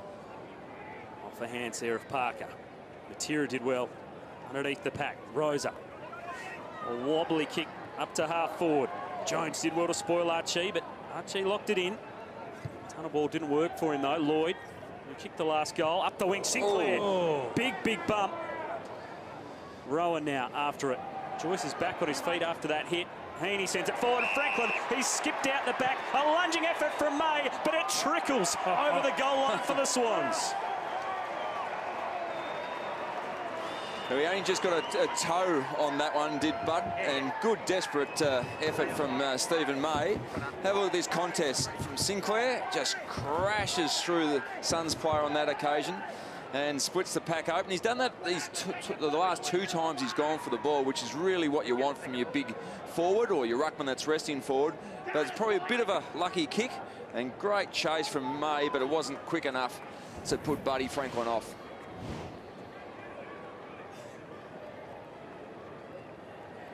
And his 50th game at the Sydney Swans for Buddy Franklin after 182 with the Hawks. Average very consistent, isn't it? Yeah, he's a superstar. It's great to see him back this year and playing such great footy after missing the last portion of last season. He's got his first on the board, the Coleman medal leader. Kick up to half forward for the Suns. Rischitelli, good handball for Rosa. Need to find an answering one here, Gold Coast. Matera, what a clever trap and snap, but it won't have the legs. Just didn't get enough on the ball. It looked like it was a goal off the boot. It did, but once again, Grundy getting back and saving the day. More often than not, the ball's going to come up just a little bit short on a night like tonight. And Grundy playing that goalkeeper role again. Ball off the hands there. Isaac Heaney going to work his way into the game. Gee, Stephen May was impressive before. He actually gave a couple of metres start to Buddy Franklin and got a touch on him before he kicked it. And he's got all the tools to be one of the best defenders in the competition, no doubt about it. I've seen Franklin burn off a few defenders through his career. Archie, tackle, lost it. Jack to McVeigh, dropped it out the side of the pack. Marsh, a clearing kick away, and it works out well. Rowan is away to the races. with a couple of side steps. Now Franklin May's got him that time. It got him again. It's on in the middle of the ground. He's certainly letting him know about it. Couldn't prevent the goal a few moments ago, but he buried him into the turf in the middle of the ground there. Heaney, now for Jack. Off the outside of the boot. Cunningham nudged Harbrow underneath it. Tippett picked it up, controlled it with one hand.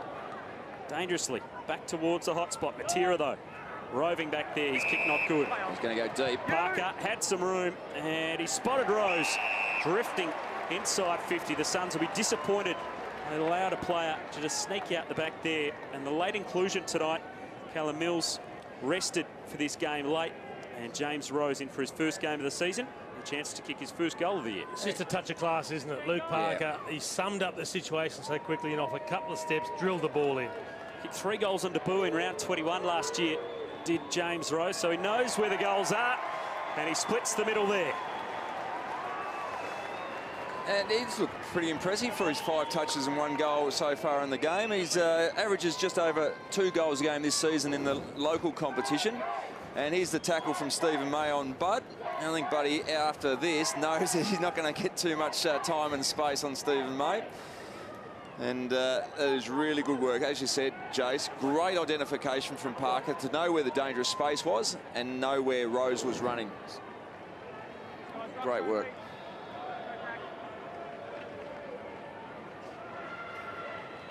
As we can see, boys, Hewitt all track suited up. Looks like he's done for the day. He copped that big hit in the first quarter, so that's bad news for the Swans. Hewitt there just sitting behind the trainer with that jumper on. There might be one down, the Swans. Mitchell out of the middle, trying to get it to Parker. Davis, who's been busy in the game, gets it forward. Lynch going hard at the football. Off the deck, Grundy. That was dangerous because Lonergan's picked it up. Couldn't skip clear of Parker. Sinclair now. Right, left it behind. Miller, though, got it to Malcheski. His quick kick forward. Smith had to wait in the hole. Lynch came hard. Still a chance, the Suns. See those last couple of contests, Tom Lynch has made a decision to get there at all costs, and if there's people in the way, he goes straight through them. That's what they need Peter Wright to do when the ball's in the air. Pressed his kick, not 15. Sexton wants to claim the mark. Not paid. Rischitelli. You get a push in the back. All in the forward pocket for Gold Coast. So many players around, it won't spill out. We might get a record play on calls tonight. Yeah, that's right. You're right, with Peter Wright, and whether it's Grundy or Laidler, with his size, I'd actually go over and engage the defender and try to lock him down and just make that big presence. But he's big enough to crash them all, just the way Tom Lynch does. He's got a great mentor playing right alongside him, Peter Wright. And he should just look at everything Tom Lynch does and says, good enough for him, good enough for me. Ball thrown up. Deep into attack for the Suns. Sydney's defence trying to clear it away again. Malcheski off his hands. Kolodjasny at the base of the pack, fed it out. Brooksby away to Martin, closed down before he could get a kick away. Rowan keeps it moving forward. Franklin, Mitchell, that was a quick handball. Lightning quick for Rose. And now the race is on. Who's got the speed? Harbrow leads McGlynn to the football. Good option. And he cleverly just chips it around and goes off the deck a second time. Don't play that deliberate. That'll be deliberate. He's gone straight to the boundary line, and it is deliberate. But even though it is, it's still brilliant play from Harbrow to clear the area. Kept his feet. Great option. It was quick thinking and clever thinking by Jared Harbrow. And just bought the time for all his teammates to get back. And Miller able to take the mark. On that, are you happy with that decision? Because I don't think it was deliberately out of bounds. No, but they don't. It's not really about deliberate out of bounds now. It's how much effort have you made to keep the ball in. Swans forward again, up for Franklin, just short. May right there with him, and he got just enough of a boot on it to knock it away. Now Hall, not much up ahead. That's kick lets him down. Horrible kick. Rampy, try to get it to Sinclair. Still going the ruckman. Laidler sends it out wide, and McGlynn takes the mark. Chips it now for the run of Hanbury. Doesn't break stride. Feeds it over the top to Rose. Already kicked a goal in this term. About to be closed down. Martin had to leave his man. Rose got the handball back. Hanbury now for Franklin. Want to get on the left. And the kick smothered. Kolodjasny back for Martin. Well done by Rose to charge that one down. Rowan to Parker. He dribbles it straight to the post, but just got it around. down. Clever stuff from Luke Parker from the pocket. That is a beautifully executed dribble kick there, Jace. How did that miss the padding? Well, we were right behind that kick. It just, well, it kept skidding away from with the wet weather, it skidded and stayed pretty much straight. May have even gone a little bit left to right against the spin. And that has stayed away from the padding by millimetres. That's great. There's Big Bud goes in hard. Great smother. I think it was Rose. And look at the finish here from the superstar midfielder. Oh. One in, face down. Out this way. Luke Parker bending the ball beautifully around the goalpost. And the Swans are out by 19. There's 5 goals in quick time, isn't it, in the second term? Been a big turnaround. Gold Coast need an answer. Davis sends it up towards Sexton. Drags it in, opposed to Rampy. Lonergan at the base of the pack. Gee, I like Ryan Davis's ability to get a quick kick in and just get the ball going forward as we look at some of the numbers from the second term. Doing very well, Sydney. They've lifted their work rate. They've upped the tempo. Miller went off the deck. Mitchell underneath got a handball to Kennedy, to Hanbury. Parker couldn't mark.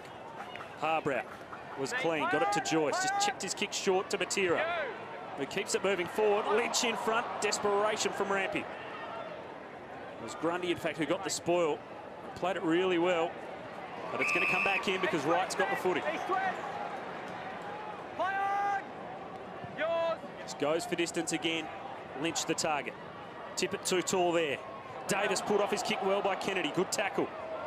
Heaney now wrapped up by Prestia. We spoke about the Swans lifting, and the man that's taken charge is Dan Hanbury.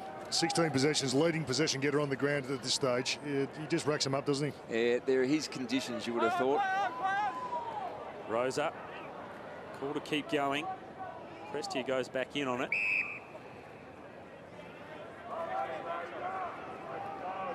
Have a look at Dan Hanbury's night. 15 disposals, 11 handballs, 5 contested possessions. He's a star. Sneaks up on you sometimes, doesn't he? Yeah, obviously tonight he's done a lot of his work in tight. Here's Sexton creating some room. Handball forward for Rosa. The snap is across the face of the goals. Jesse, 5 metres here. Desperately need a goal just to stay in touch on the scoreboard, the Suns. Thanks. It's been a bit of finishing class that's opened up the game for the Sydney Swans. And probably similar trend to the first term where the Suns owned the ball early. Good spoil right. Knocked it straight back to Davis. Up now for Lynch. Rosa arriving late. Laidler got a handball back. Rampy's kick. It'll land with Malcheski. Now this is a tough kick for the left footer. Yep. Former Sydney Swan. Former Swans premiership player. That's your line, you're fine. He was a hero kicking the sealer. On this angle. Has he got the boomerang on the left with the wet ball, Jason? Carry that far would be nigh on impossible. He struggled with a drop punt. His kicking hasn't been great since moving up to the Suns. But this one, from the pocket, would take his best effort. Not going to get there. Off hands. Ablett into the post. Great positioning from Gaz. Ball snuck over the top. Good contest from Big Peter Wright. Threw himself at the ball. Just slipped it through the hands.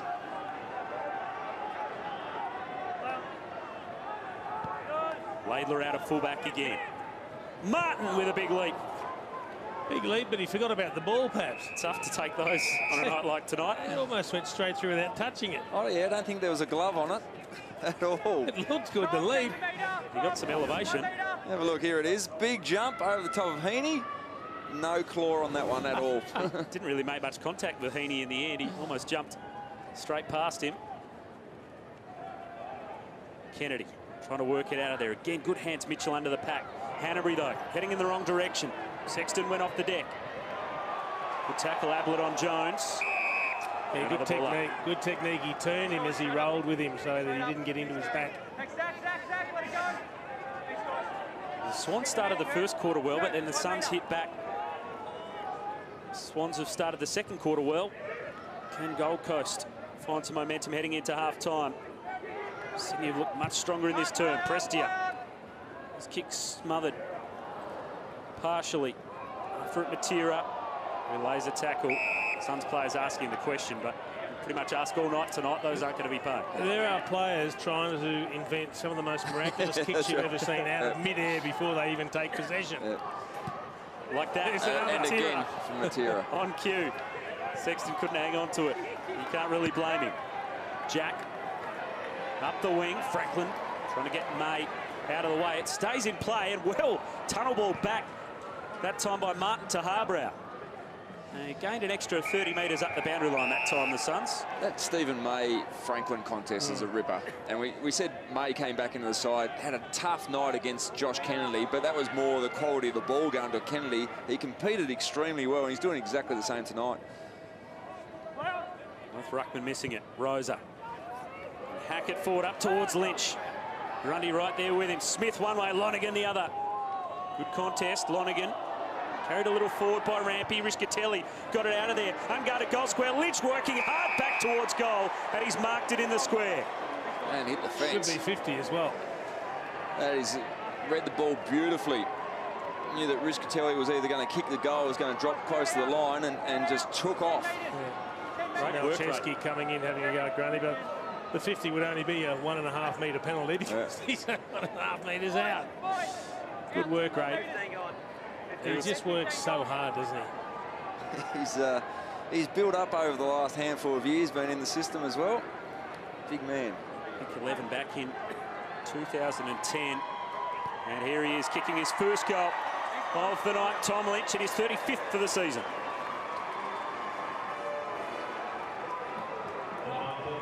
First goal for the Suns in the second term, one that they desperately needed, given that the Swans had whacked on 5 in quick succession in the first half of this second term, but they have had the ball down there the last 5 minutes or so. So that's that sustained pressure that they fought back with in the second term. A terrific mark. You just see Grundy tackling him to the ground afterwards. They both slide into the fence, but no harm coming from that.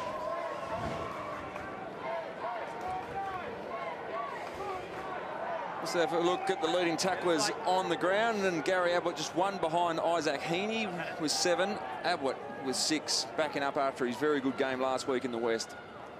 Here's Heaney. Oh, he dropped that. It was a good tackle by Nichols.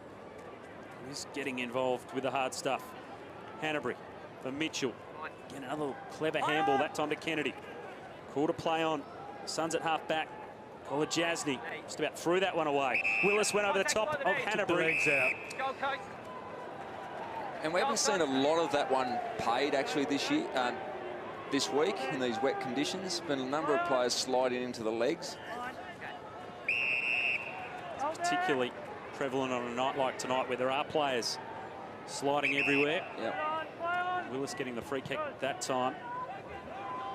Suns up the wing again. Tough one to mark. Lynch made the contest. Ablett pushed off one. Made some room and got it to Prestia.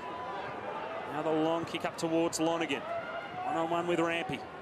Maybe did pretty well. Grundy there as well. Sensational pick up Archie. Fed it over the top back for Lonergan. Running out of room, the Suns. Rose up. Hooked it back. Grundy couldn't really clear it, but it falls for Jack.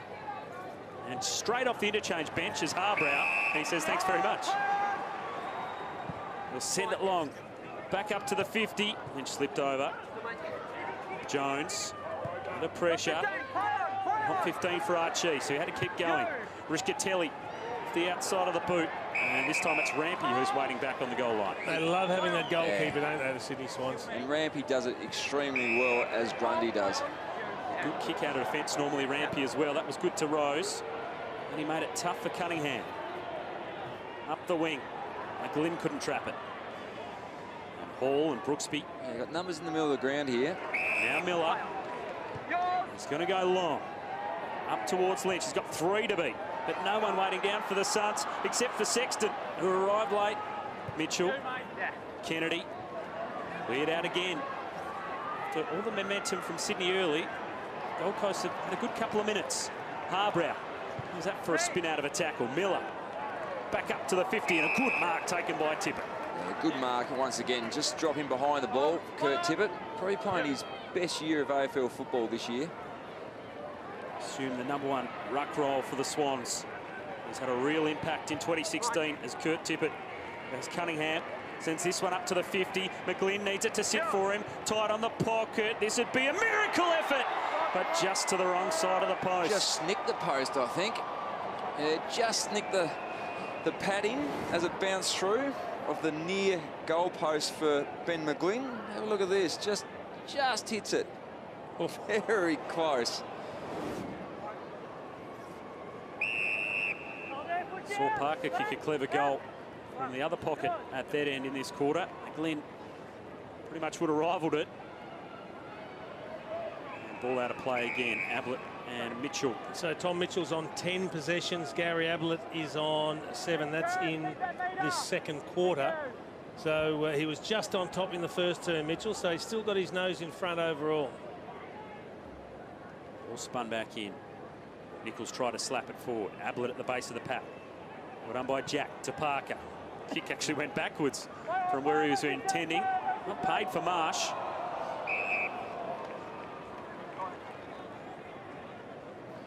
Good tackle again from Davis. As you said, he's got some good game awareness. You know, played about 8 years of senior football now in the AFL and WAFL after coming out of North Sydney or North Shore Bombers. There's no such thing as incorrect disposal tonight. As long as the ball comes out, it is play. Oh, good attack. That's what he's got to do. Just attack the ball. Did well to hang on to that. It might have even surprised him that it was still in the arms, but he did very well. Did Big Peter right? Right. Goes up to half forward. Marsh just got fingertips on that to stop the lead. And a boundary throw in. Just under 3 minutes remaining in the half. Ablett having a rest on the bench. Suns would love another one just before half-time. It's the Swans by 12 points. Lloyd did well to chip it up that time to Cunningham, and a good tackle, Malcheski. Willis shovels a handball wide. Prestia now for Kolajasny. High one, tough one to mark for Hall. Jones did well to spoil. Rampy toe poked it to the boundary line the first time. He does keep it in. And Jones ducked the head into the tackle. Yeah, he thought he was tackled over. Didn't really dispose of it, but the Suns have got it back. Hall squeezes a kick inside 50, off hands, right, snap towards goal, and the goalkeeper back there again. Well, He's always there. They're going to put him in a yellow shirt and gloves soon because they've got one there every time in the square. That time it was Rowan.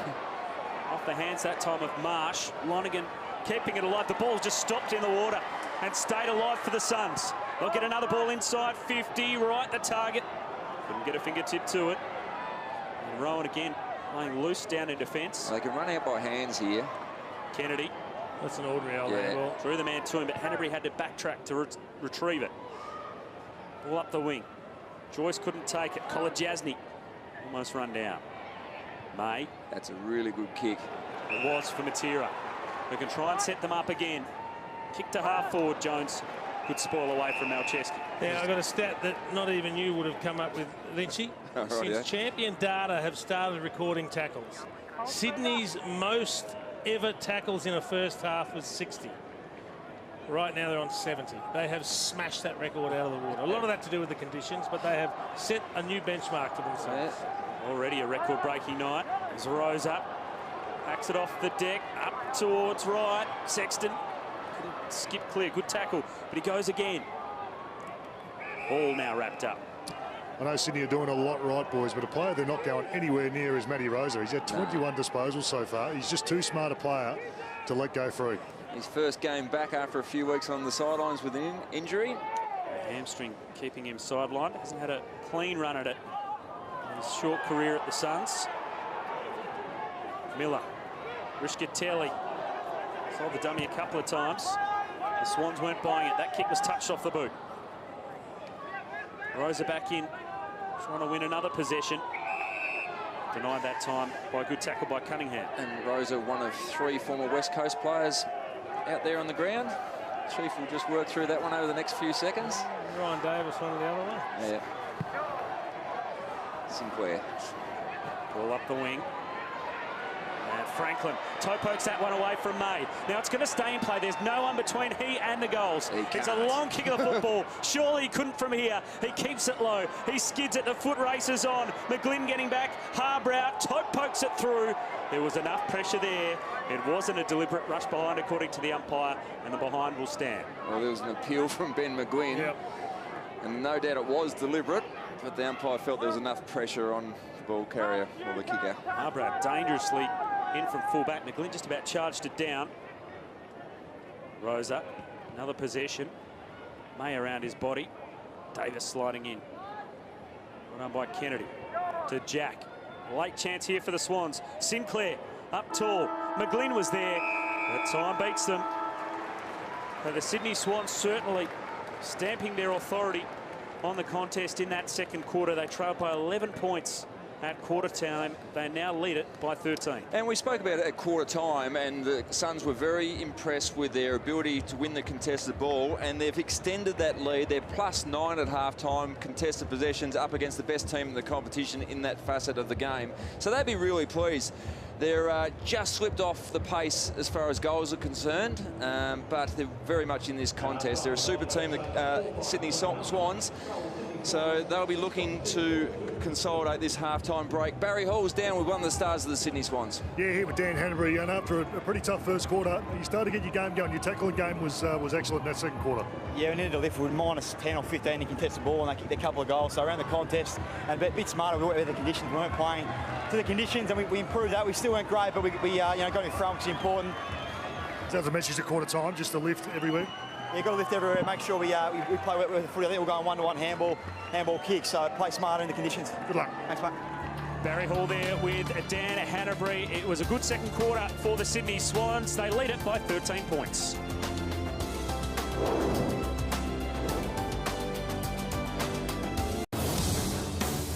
Beautiful one day, bucketing down the next. It's been a wet 24 hours in Queensland and a real slugfest in the first half for the Swans and the Suns. The supporters really sticking it out. What are the conditions like down there, Barry Hall? Well, boys, it's still wet, but it has eased a little bit, so that's one good sign. It's not the best of news, but it has eased a little bit. As we have a look at the radar, it's starting to pass a little bit, so let's hope it does pass. Look, it's not gonna dry up at all. Let's face it. It's too soaked, it's too wet right now. So the game's going to stay as it is. It's going to be wet, hard, and sloppy, and contested like the Swans want it. But it's going to be tough conditions. It's not going to get any better. We're just going to deal with it. You can see a couple of players have gone for new outfits. Certainly Ben McGlynn and Buddy Franklin have got the clean jumpers on. Yeah, I think that's a wise move, and if they've got the spare boots, they'll be on as well. The third quarter underway at Metricon Stadium. It's been a real fight in this one. Sydney had the better of it in that second quarter. I think Tippett's another one, a third one with a new jumper. Haney. His kick touched off the boot. Martin knocked it away from Cunningham. Tough stuff inside the centre square to get us clean underway. Buddy Franklin. He looks like he's just come out of the laundromat. That's right. Shiny and white. Adam, you said the Swans had the better of that second term. They certainly did, kicking 5 goals 3 to 1-3. Exactly the same disposals, 106 apiece in that term, 22 inside 50s to 12 in favour of the Suns. So +10 inside 50s, but it was the way they used the ball was the major difference. Tippett down for Kennedy. Here's Franklin getting involved. Good tackle, Prestia. Spun him around, and he couldn't kick it away, Franklin, so holding the ball. Prestia's shank. Yeah, shocker off the side of the boot. Rosa trapped it well and then got away from Jack. Kicks a high one down towards right. Archie flashed across in front. McVeigh tackled. Desperation stuff there from Davis and Matera. And it's over the line for a boundary throw-in. This is where they want now, just hold the ball. The Suns get the reward for effort that they didn't get in the second term. Tippett down for Mitchell. Kennedy knocked it back. Grundy. And he's kicked straight to Rosa. Well, that's about the same spot that we saw Jake Lloyd kick a goal for the Sydney Swans in the second term. He split the middle with a beautiful drop punt. Thank you. We spoke about the Swans being on world record pace for their tackles. This man is too, Matt Rosa, former West Coast Eagle. he's had a PB before of 43, but 24th touch coming up. Certainly had plenty of it, playing 168 games for the Eagles, was the sub in the grand final last season. Made the move across to the Gold Coast Suns, and he's kicking a goal there. That's an extraordinary first half, and a little bit for Rosa, and to be able to kick the ball so well. And here he just sets up behind the ball, waiting or trying to block the exit. But the scrappy kick from Grundy goes straight to him. But that's a very tough kick on that sort of angle with a very wet ball. Well executed, and he has had a fine game. 1 goal, 24 touches.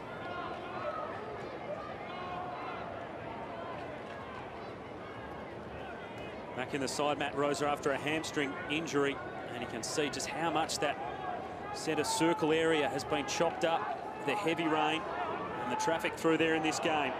The Suns got the start to this third quarter they wanted. They're trying to go forward here through Hall. High, wide kick. Rosa playing in front and playing a huge game. He's on fire. Massive game he's playing. I mean, his first game for the Gold Coast Suns this season, he had 32 disposals, but he's going to eclipse that. As we give him a big pump up, that kick just straight to Hanbury, who did well to hang on in the wet. Hanbury's the nearest contender for most disposals on the ground with 20 to Rosa 25. Free kick there going to Martin for a bit of hanging on against Kennedy. This is probably just bomb and hold it in. Sends it high, up to right. Lynch was at the back flying as well. Mitchell, at ground level, got it out to Smith. His kick on as far as Hanbury. Good handball in the end, and that kick goes straight towards the boundary line, but it changed its line at the last minute. May kept it alive, actually favoured the Swans. Jack up towards Franklin, they keep it alive again. Jack slaps it back towards McGlynn. Anyway forward is the right way at the moment for Sydney. Cunningham over the top of it, and he threw it out of the pack. He's holding the ball. Didn't dispose of it correctly, and then that kick was poor. Tough for Nichols to try and hang on to. Parker. Now Rose. Pretty open forward line for the Swans. Brooksby. Pretty authoritative spoil. Harbrow. Tackled as he kicked it. Franklin trying to get back. Mitchell nudged Ablett underneath it, and then Ablett's legs partially taken out by Franklin. And it's going to be a throw-in. Look, there's the top disposal winners on the ground. As we said, Rosa and Hanbury leading the way. Prestia, metres gained. Rosa, Kieran Jack, Prestia, Lloyd, Rischitelli. Free kick out of the ruck for a high infringement there on Kurt Tippett.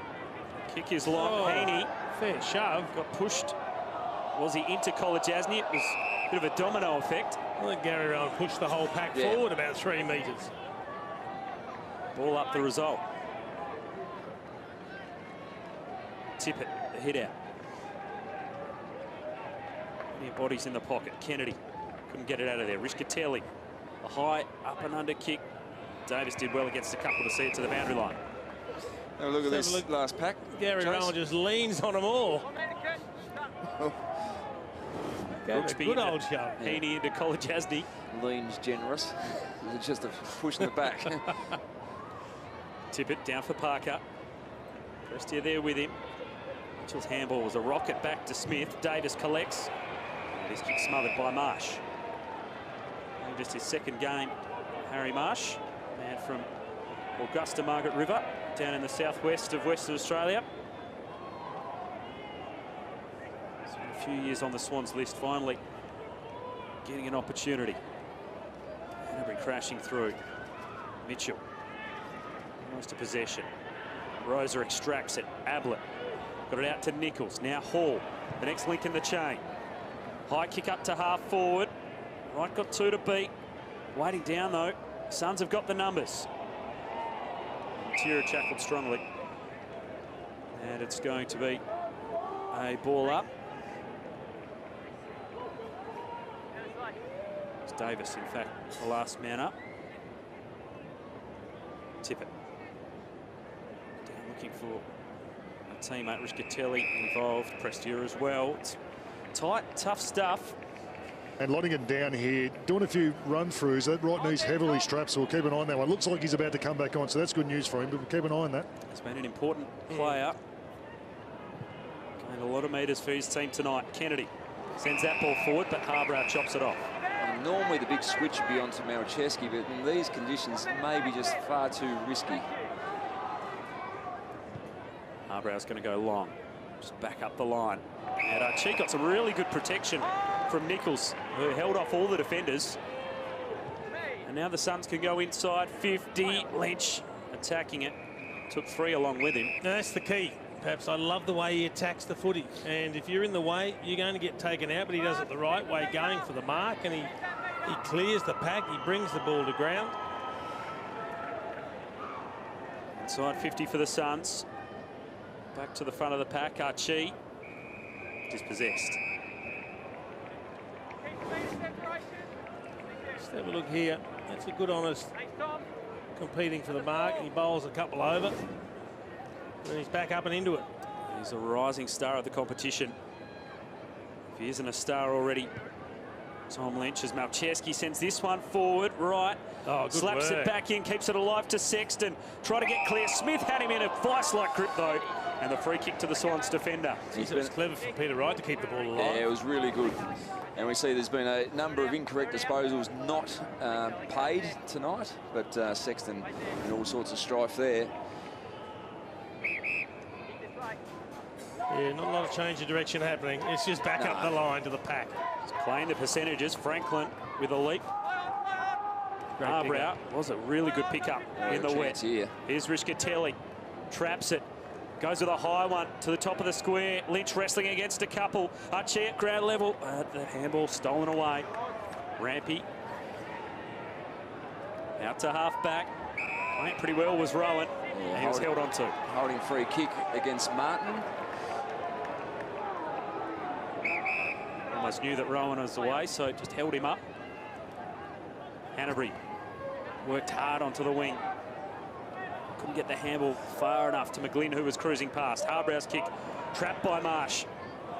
Hustled through a couple. Rosa slapped it back to Prestia. High up to Archie again. Time over the back. Rampy wants the boundary line. Does well to keep it in. Grundy to McVeigh. Out to half back. And Jack, who was made to earn it. Big bump by Rosa. Yeah, solid hit from Rosa. Good attack at the ball. Won't affect Kieran Jack too much. Pretty tough at the contest. Tippett. Hands to it. Rose in there. Lost it. Now Presti's gone straight to the line. Deliberate. That's as deliberate as you ever could have wanted, because that's exactly what he wanted to do. There was no one up the line, and Presti just set it straight up there, but given the benefit. Pressure. Look at that. Let's get that over there. And it's good that that rule is adapted to the conditions. Haven't seen as many paid tonight as we might normally see it in a game of dry footy. That one was pretty obvious, though, as Prestia sends a high one inside 50, right. Made the contest, knocked it down. Jack was waiting for it. His kick only as far as Miller. And they've got some numbers inside 50. If he selects the right option, he heads towards Lynch. Rampy was there with the spoil. McVeigh just treading some water in the back pocket. And Harbrow again. It's been good, Harbrow. Yeah, he has been really good. Great closing speed. He's got a fist in. McVeigh and young Jesse Lonigan. The man with the snorkel. Enjoying his night at the footy. Came prepared. Riscatelli. Sinclair. Handball over his head to Hanbury. And Kennedy's kick off the side of the boot, so the Suns will get it back. Good pressure again. So they've been down here for the last few minutes. They just need to get another goal on the scoreboard. Put a bit of pressure on the Sydney Swans. And importantly, after the Swans had that 5-goal second term, they've kept them goalless this quarter thus far. Willis goes for distance. Jones spoiled it down. Nichols got a little kick through the pack. Lloyd with his head over it. Archie did well. Matera slapped it on. Hall with the snap towards goal. Tough to control. And a good mark taken by Rampy in the back pocket. Yeah, good mark from Rampy. Nice little tap on from Brandon Matera. Rampy's kick not his best. Rose made the contest. Joyce was busy in the first quarter, playing in his first game. A little quieter since then. Jones around his body. Oh, McLean leapt really early into the back of May. Lucky he got a fist onto it, otherwise a free kick. No free kick there as Malcheski centres the ball up. Rampy gets there first. Sinclair for Hanbury. Now the Swans might be out. He's got Jack at half forward. He sends it long in that direction. He takes the mark. Franklin is pumping towards the forward pocket. He chips it in that direction. And Franklin takes the mark, but he's a long way from goal with a wet footy. Yeah, but as Baz said, it's not as wet this quarter. He's been generous with the mark, the umpire. Yeah, script a metre or two, Buddy. I reckon Buddy's bluffed the umpire a little bit there, so might have got an extra metre and just got himself in range. The fans, there's not a lot here, but they're pretty passionate. It's almost the cleanest passage of play we've seen from end to end tonight. All over the place with a set shot history from this spot. Oh, Franklin looking for his second, starts it out to the right. Distance was there. Normally gets those ones to swing back in, but this one's sliding across the face. It's been tough going in the second quarter. It has. That was good play from Sydney. On the back of great running from Kieran Jack, then Buddy Franklin to create another option inside 50. The third term's been an even contest. Suns giving a good account of themselves. It's a much more fancied opponent. Well, I reckon Stephen May just got away with one too. He was about a half a step outside the goal square when he kicked that out. Danger was paid. Franklin sends it up towards Tippett. Brooksby laying down. It was an awkward looking handball. Parker attacking it hard. May with a handball over his shoulder. Here's Mitchell with just a second of room to snap a clever goal in his 50th game. Yeah, nice snap from Tommy Mitchell. They're a little unlucky, Gold Coast, because the one person that picks it up happens to be a left footer. Yeah. I mean, he's a star, Tom Mitchell, we know that. He's up to 22 possessions. Of course, he's matched up against Gary Ablett, who's on 14 possessions, and now Mitchell's added a goal to his name. But if that was a right footer, it would have been a tough shot. But being a natural left footer, it was the perfect position for him. It was, and it was great positioning from Tom Mitchell. He's just at the back of that contest, waiting for the ball to pop out, as it did. And there's Tom Mitchell's night, 22 disposals so far, and he gets to the extremities of the ground, works really hard. Coming into tonight, he'd had 115 disposals across his last 4 games, Tom Mitchell. And he's continuing in that fashion again. A third of them were last week with his 40-plus. Outstanding game. He's developing into a really complete player with the ball and when he hasn't got it. 41 disposals and 10 tackles last week against the Kangaroos, and now the Swans going forward. McGlynn to Franklin, had to go off the outside of the boot because he was on the wrong side. He's gone. One just skids through for a behind. Jason, he's gone for a ranger on the run from 60. 60-metre banana. Oh, fantastic. In torrential conditions. Well, the good thing is, if he gets that online, it's just going to keep skidding because he's got so much power behind it. It's actually not a silly kick because it was an open goal square. It's just the degree of difficulty was pretty high. Kick back up the wing. Parker at the base of the pack. So the Swans skip out again to a 15-point lead. And again, they've been efficient when they've gone forward. They've only been inside forward 50 on 5 occasions, scored on 3 of those, whereas the Suns have gone in on 9 occasions, only scored the once. Rose's kick falling short to Rampy.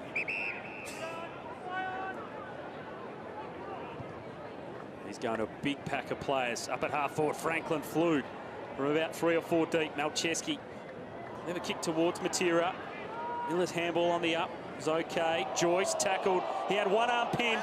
He was in trouble there. Ball spilt out. It was good tackle from Heaney. Now Miller's kick, a high one. Lynch attacking it and playing on. Sexton. Here's one up and under. You'd call it a rainmaker, but we've already had plenty of that. Davis. Pressed here at the base of the pack. Smith trying to get it out of there. Now, the Suns have got some riders out the side of the pack. They send it long. Matera has to battle there against Rampy. He's given away a free kick. Did the hard work there. Matera is almost away on goal. And Gary Ablett's just getting himself up off the ground. He was collected heavily after that last contest. was very sluggish getting up. Franklin to leap again.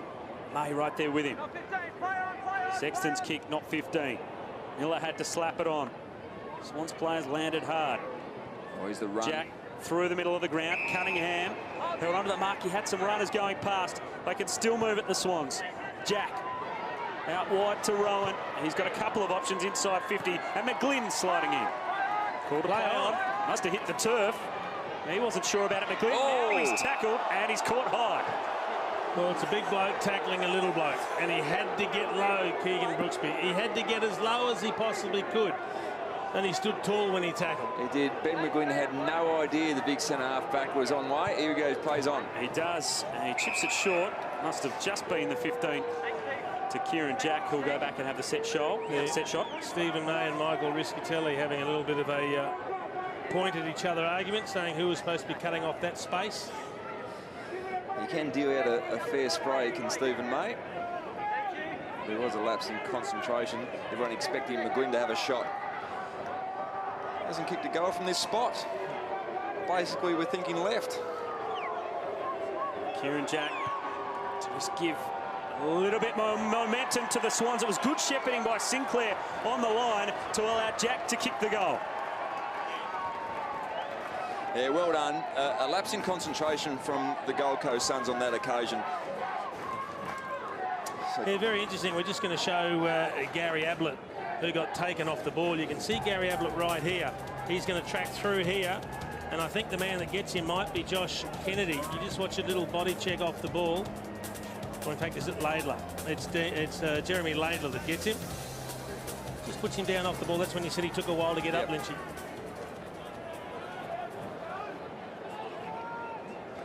Yeah, nicely spotted Jace. Gary Ablett hit the ground pretty hard.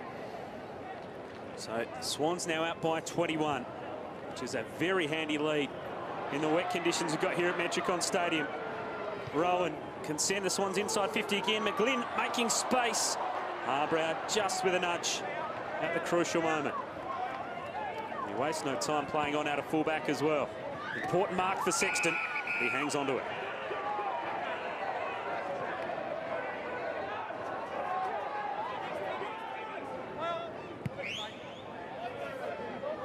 Nichols the target. Tippett did well to knock it down. Lloyd kept it alive. It's close to the line. But Kolajasny missed last week. Suffered bad abdominal pains. Was hospitalised the second time this season. Good to see him back out there. Lonergan getting it forward towards Davis. He lost the footy. Mitchell back towards Sinclair. Good ball, Kolajasny against the taller opponent. McGlynn attacked it hard. Rowan now got it to Franklin. Wants to open it up on the left. Couldn't find too much room. But he's got Jack waiting at the top of the 50. And he's got time to spot up his teammate in Rose. And the Swans just starting to find a few open targets inside their attacking 50. It was interesting when we saw Tom Mitchell get that kick up on the wing. His opponent, Gary Ablett, was 5 metres away, just shook his head. I reckon he just feels that Mitchell's starting to get hold of him now. Yep. Mitchell's up to 23 possessions. He's got a goal to his name. And Gaz is stuck on 14 possessions. James Rose playing his first game of the season. Was only a late inclusion with Mills rested just before the bounce. That kick, has it got the line? It's going to be tight. I think we'll have a review. The Swans are celebrating. I think it's just got over the line. Oh, goal umpire's call is behind the staff. I believe it's behind. So that means we need conclusive evidence that it was the goal to overturn it. Umpire's call is one behind touch. Can you please confirm it was touched before the line? Review underway. Well, it's pretty hard from that angle, isn't it? Well, it looks like it's gone over the line, but as you said, it's not conclusive from that angle. Nichols was reaching a long way back. That's not conclusive. No goal post cams at this venue. So that's pretty much the angle they're going on. And it's got the whole ball. Really. Yeah, but the whole ball has to be past the padding, Lynchy, not just the goalposts. Now, you'd think that's too tough to overrule, you would have thought. That's not conclusive. We probably think it's a goal. We think it's a goal. But can you conclusively say it is? Nah. And especially when you point out that that has to go past the padding as well. confirmed behind. I think with the cameras not being on the goalpost at this venue, that's the right decision. It wasn't conclusive. I think most of us know it was probably over the line.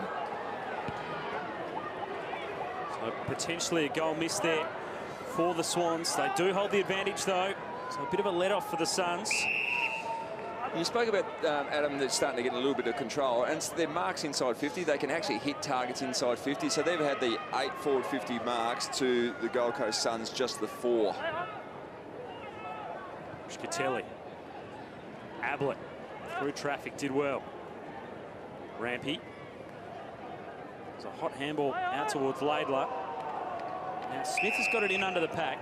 We'll have a ball up.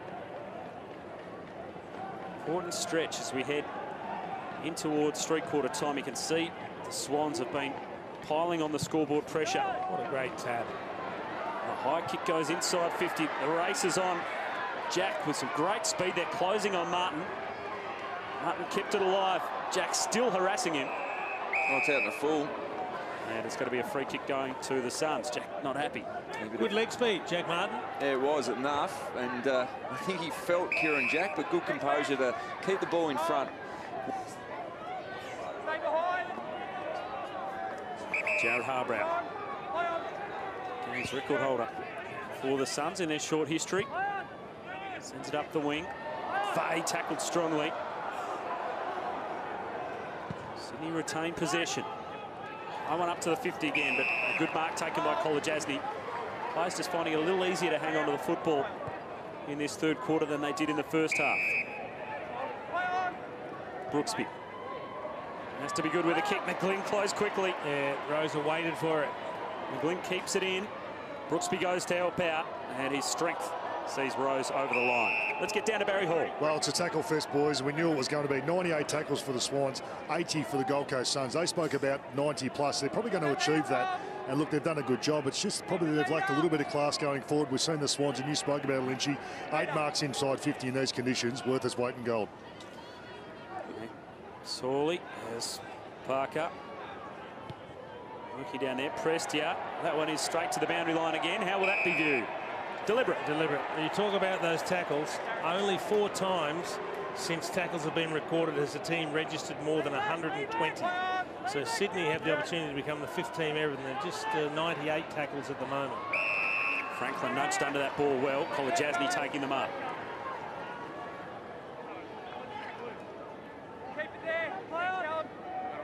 Keep a close eye on the tackle count in the last quarter. Records on the line. Grundy running with Lynch, sees that one over the line as Riscatelli just gets a little bit of work on the boundary line. He's worked hard in through the midfield as Michael Riscatelli. He's been pretty good. He just sees his team just slipping off the pace once again. 6 scoring shots to the Swans, still only the 1 in this quarter to the Suns. Mitchell, quick kick forward, not 15 for Rose. Away to Kennedy.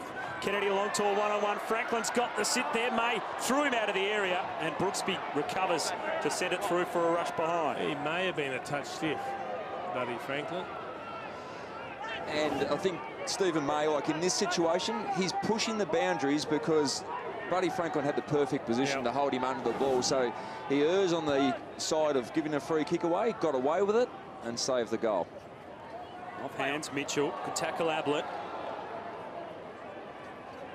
Hanbury somehow got it through to Sinclair. Martin diving down low. Jack kept his feet, waited for the ball to come to him. Rose now tackled strongly.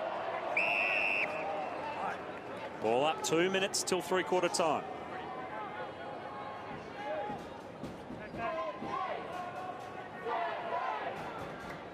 Suns wouldn't want to concede one here. Ablett clears it away. Grundy went with one hand. Lynch on the up for Hall. Not much to kick to. No, but it was clever because he at least directed it over to where Peter Wright was so they could have a contest. Wright did make a good contest, but Rowan can send it back through the middle of the ground. Kennedy with strength, taking a mark. Now across to Jones from outside 50. Loads up long. Mitchell's down there. Ablett gets back to save the day. You know he's getting worried, Gaz, by his opponent when he's going back to full-back to spoil the ball away. He's had enough of Tom Mitchell getting the ball and kicking goals. Great opportunity here to touch it to himself. Just to rack up another stat. Well spotted, Jace. Champion Dana have got to get onto that. They do. Stop It awarding shouldn't that. count. Nah, it should not count. At a fullback, Rampy. Tackled over the line and holding the ball. Well done from the big man, Peter Wright. Was well done by Wright. Up the wing, through the hands of Archie. Out the back, Laidler. McGlynn spun himself into a tackle. Rose has had a heap of the ball. McVeigh. Oh, amazing handball. It was to Kennedy. Great smother by Miller. Now Prestia sees it over the line. Saw one of those earlier from Tom Nichols, a big diving smother. Another one there from Took Miller. Miller, another one of those 6 inclusions into the team this week. Such an important young player. Certainly player of the future for the Suns. Been impressive. He's coming onto the scene last season. Kennedy. Handball to Henry. Now there's an unguarded goal square. And from 60 out, he realised it. But the kick just didn't have the accuracy. Chance just going begging late there for the Swans. Still a good margin in the context of the game. And yeah. They are just trying to put the killer blow on the Suns. Oh, they've missed Aaron Hall in space on the far side. Suns dangerously going back across the face of goal, and then Colin Jasny's kick just inside the field of play, and May spills it over. Well, we've seen some kicks. That was the 30-metre torp pass. Up the boundary line. Rarely successful, almost came off. Ball thrown back in, Nichols. Flicked it over the back, Smith. Tackled by Archie, got a quick kick forward. Swans need a mark. Jack attacked it well. The side set, the shimmy off the outside of the boot. It was touched on the way through. May for Ablett, and the Suns will just hold off. But another impressive quarter by the Sydney Swans to extend their margin. And at 3/4 time, in wet, soggy conditions on the Gold Coast, it's Sydney leading by 26 points.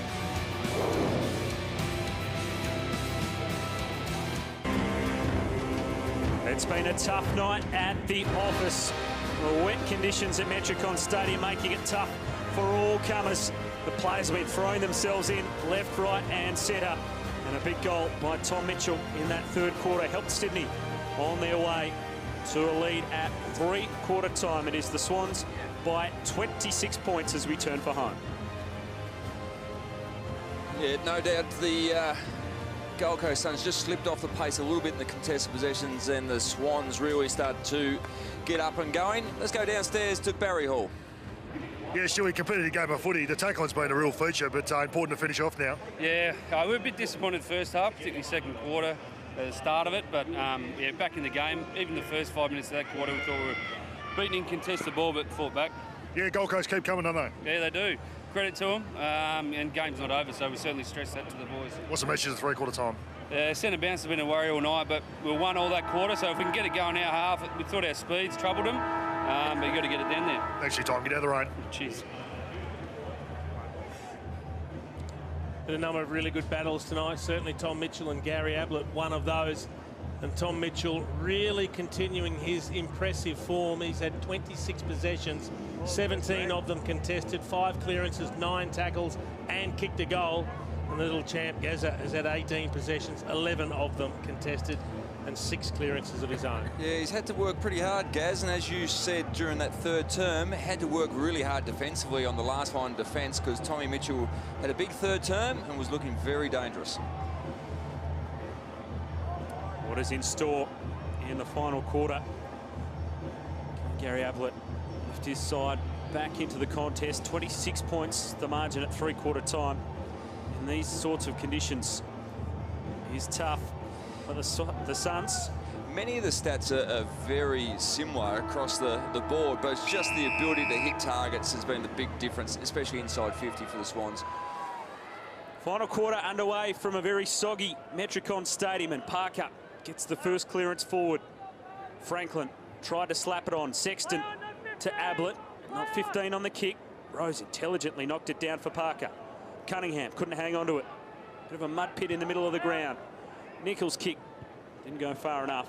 And Smith can send it back through the centre square, but Harbrow, who's played a pretty good game, takes the mark. Out wide for Malcheski. Yeah, just possession number 10 coming up for Nick Malcheski, so hasn't been able to find a lot of it against his former team. Up for Matera, who dropped the mark, and then McVeigh sees it over the line. And just the 9 for Brandon Matera, so he's struggled a little bit as well. Nichols and Tippett been going hard at it all night. Hall, Ablett, quick kick inside 50, just bypassing Lynch, right with a clean pickup. Back to Lynch, play on for Marsh. And McVeigh, the defence again, the Swans. Sexton up high with the spoil.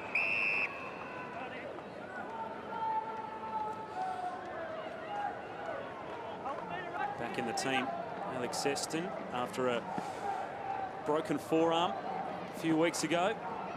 Rodney Eade, a few more to pick from this week. Able to make some changes that weren't due to injury. Prestia. Out for Hall. Nichols in support, so the 1-2 Hall. The kick inside 50 has been the tough one. Wright knocked it away. McVeigh has kicked it straight to Malcheski, his former teammate, and Malcheski might be able to strike it from here. You'd think he'd get this journey and be right on his limit with the wet ball. Early in the quarter, so the ball not as wet. He almost had a chance to kick it quickly off a couple of steps straight away, and he wouldn't have had to kick over the mark. So 1 from 4 from this point on the ground. Switch to the Suns as a free agent in 2014, and that is a interesting kick. Did he centre that up deliberately? Had Rischatelli there. Didn't believe he could make the distance. It was a set play, just hadn't communicated it with his forwards. Joyce will send it back inside 50. Lynch nudged underneath it well by Rampy. And a good mark taken by Kieran Jack.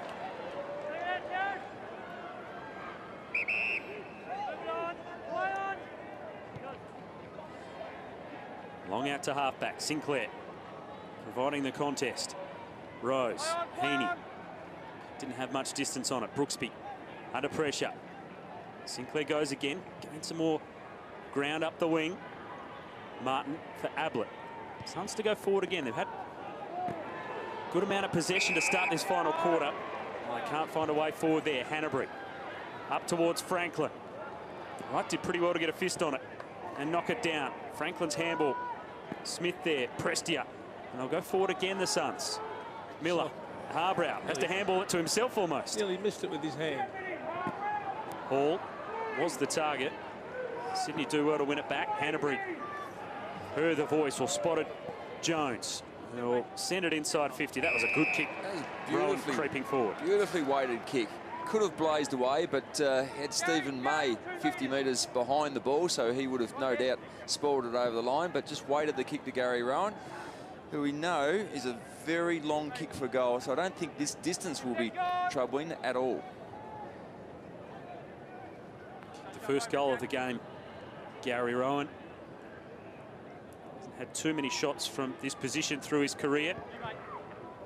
This would be a really handy one for the Swans to start the final quarter. That's actually gone off the hands of Nichols and into the post, so it'll be a boundary throw in the forward pocket for Sydney. Really dangerous from these forward 50 stoppages. They've been able to score earlier in the game. Know how strong the Sydney midfield is, Parker. The base of the pack. Malcheski's kick smothered by Hanbury. Rischatelli goes the second time. Lynch playing in front. A tough night for the key forwards tonight. Archie showing the speed that he's got. Well, they've got to run it up because McVeigh's 50 metres back defending by himself. Matera has to wait for the runners, and they worked it pretty well. Yeah, Archie continue to run. 3 sweepers back for Sydney, so there's just nowhere to kick it in there. No. He waits Archie, and the kick towards Lynch was a tough one. McVeigh standing in the road, right at the back. Laidler straight to the line. And frustrating for Suns supporters watching on TV, thinking, why didn't he get the ball in quicker? But he had no options whatsoever. Great sweepers, the defenders back there. You see him every time they look up. The Suns ball carriers, there's one there. Presti had an inch of room, but couldn't execute the kick. The Swans out of defence, but straight to Willis. Good sidestep for Harbrow, who then gets around Franklin. He's spotted a man in the pocket, and Sexton gets clear. takes the mark. They keep finding that spot on the ground, but it's just too far out. He plays on to get that extra distance. And as a result, hooks the kick way too far, out of bounds on the full. They've had some opportunities, the Suns. It's just that little bit of class they need to execute the final skill. That's right. They're +7 for inside 50s, which is a stat they haven't won for 8 weeks. Rampy long out of defence. Right up. Sport his own man there in Nichols. Tippett's kick didn't go far enough. Parker, Lloyd, Rose, and now Kennedy. If he can pick up well, Jones, he's got it on his bike. He's got some speed too. The kick is a good one back towards Hanbury. Used the body well, nudged it down, created some space for Gary Rowan. He kicked the first goal of the game, and now he's got his second. Great movement by Sydney. Well, it all starts up the other end, the defensive end of the ground. You can see that there are 1, 2, 3 Sydney Swans sweepers out the back. That means they've got nowhere to kick the ball, the Suns going forward. And in the end, it gets kicked to an outnumbered scenario. They turn the ball over. It goes back down the other end, and Gary Rowan gets on the end of it. They just set up so well defensively, the Sydney Swans. They've always got a sweeper, if not multiples. And that's why they're one of the best teams in the competition defensively. They work so hard to stop the opposition scoring and then hurt you the other way. Kennedy sends it forward for the Swans. Willis over the top of it. Did he drag it back in? And the simple fact is, if they've got sweepers back there, that means the other team has loose players somewhere on the ground, but they're not utilising them. Yeah, that's the frustration. Normally around the contest, around the stoppage, you've got extra numbers, which means you've got to run and carry. Sending it forward. Harbrow got good protection from Willis there, but he's got no one to kick it to. At half back, just to wait for the run of Hall. Cunningham wins that battle. Handball 1-2 with Mitchell, but then the fumble puts him under pressure. Franklin. Mitchell again. One into the pocket. Sinclair was up. Brooksby at the base of the pack. He was crunched by Sinclair. And it's locked in, and we'll have a ball up. Sydney is really working on top at the start of this final quarter. They are, and it's their midfielders again. Hanbury, Mitchell, Kennedy, Jack, McVeigh across half-back, so experienced. Miller might have just come off the bench to win that possession. Lonigan take it high, and he stood up to it. And he could have hurt himself there. Shrugged that off like it was nothing. Jesse Lonigan affected the disposal, perhaps, he might claim, as Rishkatelli sends it up the wing. And he and Rampy both hit the turf hard. And great desperation for Rampy to put pressure on the kick. And that's the resulting mark from Grundy because of Rampy's pressure up the field. Grundy sends a high one up the wing. Nichols! Oh, he nearly paid that in the conditions. Almost. Nearly. Almost in the fingertips as he went down. 4 marks for effort. Gary Rowan looks like he's getting better, Lynchy. The more we see him, plays up to 16 possessions and a couple of goals. Settling as that high half-forward role and then flying back towards goal looks so dangerous. Yeah, he's just got to get some continuity with his games. Only his 3rd game for the season. We need to see him with a good run of games without any injuries. The ball up there, Gary Rowan. He just gives him something a little bit different up there, doesn't he? He's obviously really quick. He's good on the lead, can take a catch, but just his speed in the forward line. We know Franklin's up there. Heaney is a good player, but he just gives him something that little bit different. Played 18 games last year, Gary Rowan, the most in his 6 seasons at the Swans, but he's had a bit of an injury-interrupted start to 2016.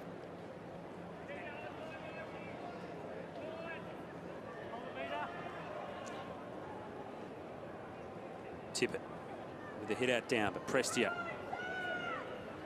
flings it forward, and Lynch playing in front. Good mark. Jumped early, protected the ball. Long way from goal. He had Miller in support, who's about to be closed down. He took as much time as he could, and the mark to Matera inside 50. Will it be 50? He's going to get 50 for a high contact, and that was paid again by the umpire that wasn't controlling the game. That was the umpire up in the middle of the ground. We saw the little clip to the ear. Just a late little clip. Jared McVeigh would say that it's because the ball was juggled. It's a little rabbity to the back of the head. And Matera won't miss from there. The Suns get one back.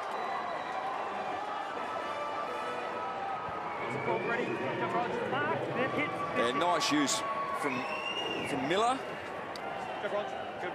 Great mark from Tom Lynch. Present up at the ball. Not ideal conditions, obviously, for a big marking forward. But this is where they've struggled to hit targets inside 50. And on this occasion, it was probably their shortest forward in Brandon Matera, but a really good pass. And there's the little clip to the right ear on a cold night, just to wake you up.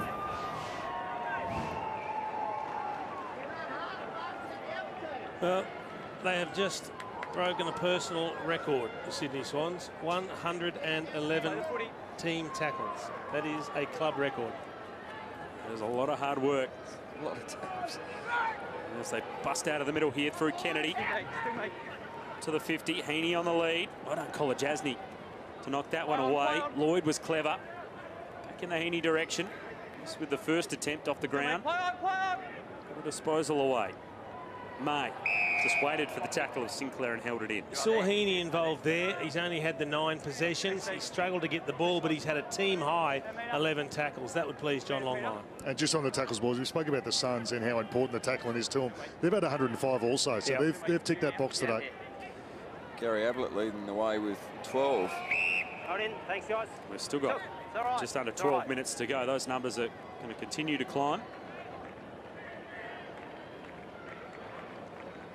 Players from both sides will certainly be feeling it in the legs. It's been a real slog. Right in the ruck against Tippett. And he's dominated the ruck contest, Kurt Tippett. He's had 47 hit-outs for the match. Career best for him by a fair margin. Kurt Tippett, he had 37 last week against the Kangaroos, which was his career best to that point. A lot of stoppages, obviously, in this game.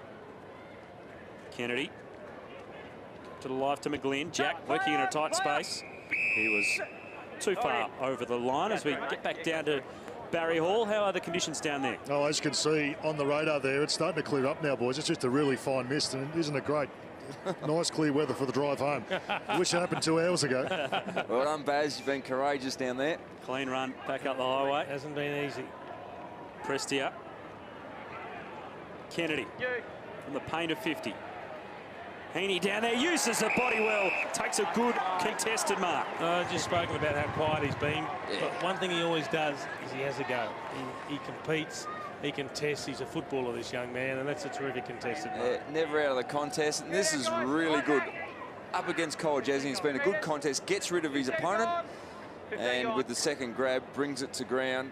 And that is a very good mark. And no doubt we'll go back and convert this opportunity. His 10th disposal coming up, but 11 tackles for the night. So he has worked hard, Isaac Heaney.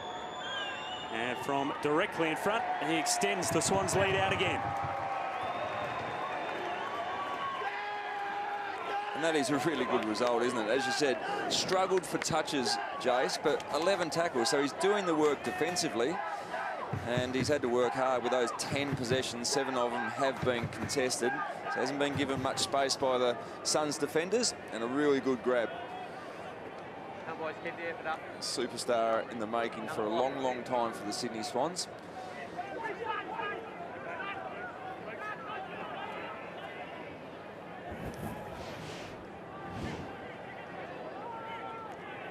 Another one of the rising stars for the Sydney Swans. The great depth of talent coming through. It's Davis over the top of this football. They might be holding the ball. Will be. Just trying to break out. And Rowan will send a high one towards Franklin. Heaney to the front. Couldn't hang on that time. Franklin with a big bump on Malcheski. Another ball up inside 50 for the Swans. Speaking of Heaney, their newest young superstar, Callum Mills, was the late withdrawal tonight. Had played every game so far this season, but was rested. Young first-year rookie, gave him the night off. Nichols, a head out down. Henry couldn't get it out of there. Riscatelli did well, but Reiser just about copped the ball in the face.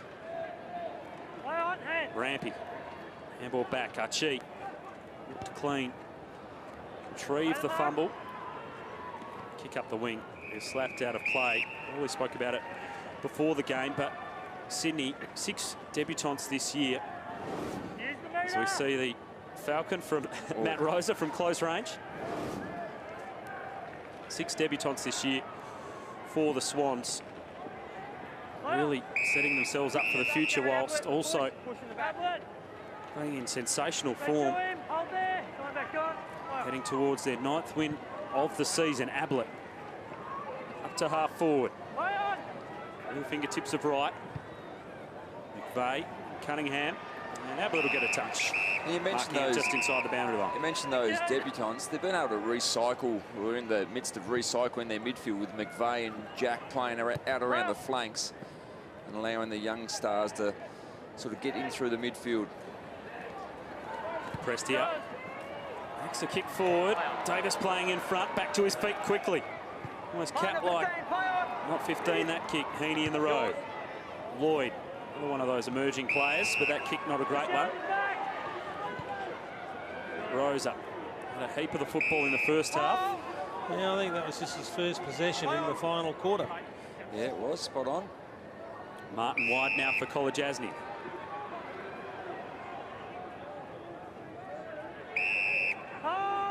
Mackenzie Willis. Oh, through the middle is a dangerous kick, and it's play on. Miller almost took the mark, and the Swans can break clear. There is no one here for Buddy Franklin.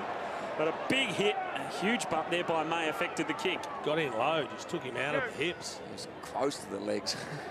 He was sizing up the goals from just forward of the centre circle there, Buddy, because there was no one in front of him. Heaney strikes the tackle of Ablett. McVeigh. Game certainly slowing down in this last quarter. Willis and Joyce getting confused. Kolajasny for Martin. Miller. Prestia. Wobbler up to half forward. And a bit of holding on going on. And it'll be a Swans free kick. It's against Peter Wright, that one.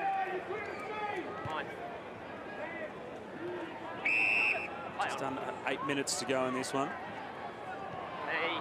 Cunningham for Marsh. And Jack. He's been in most things tonight, Kieran Jack. Up towards Rowan. Done by Willis. And good follow-up by Rowan as well to win the free kick for holding the ball. Yeah, great tackle. This one in the Franklin direction. He and May. A big collision a few moments ago. Yeah, good to see Buddy up and about, because this is a solid hit. Just takes him out around the hips. Solid man is Stephen May. He's got a few on the resume, hasn't he?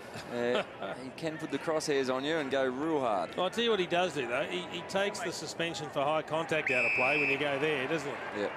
You're going to bump low. A lesson learnt the hard way by Stephen May this season. Yes. After the big hit on Stephen Martin back in round 4. 2 metres. Earned him just over a month on the sidelines. And if that's the way he's altered his approach, well then good on him. He can still be physical, can still be aggressive, but work the body. Parker kicked a clever goal from the left forward pocket at this end earlier on. This one is the drop punt from that tight angle in the wet. Luke Parker, supreme skill. Oh, what a super shot from deep in that forward pocket. And he's one of the players, I mean, he's not exactly a rookie, is Luke Parker, but an emerging superstar in the competition. You've got Parker looking to dish off in the middle of the corridor, no options, thinks, oh, well, I'll go back and slot this through. So Parker, Mitchell, Kennedy still got a number of years left. Then over the next 3 or 4 years, you can imagine Heaney and Mills going through the midfield. The Swans midfield looks very good for a long time. Luke Parker, just 23 years of age. Plays someone with a lot more experience. A couple of goals tonight. Plenty of the football as well. Back in the middle, Nichols gave it up to Parker. The man of the moment, Hanbury, attacking it hard.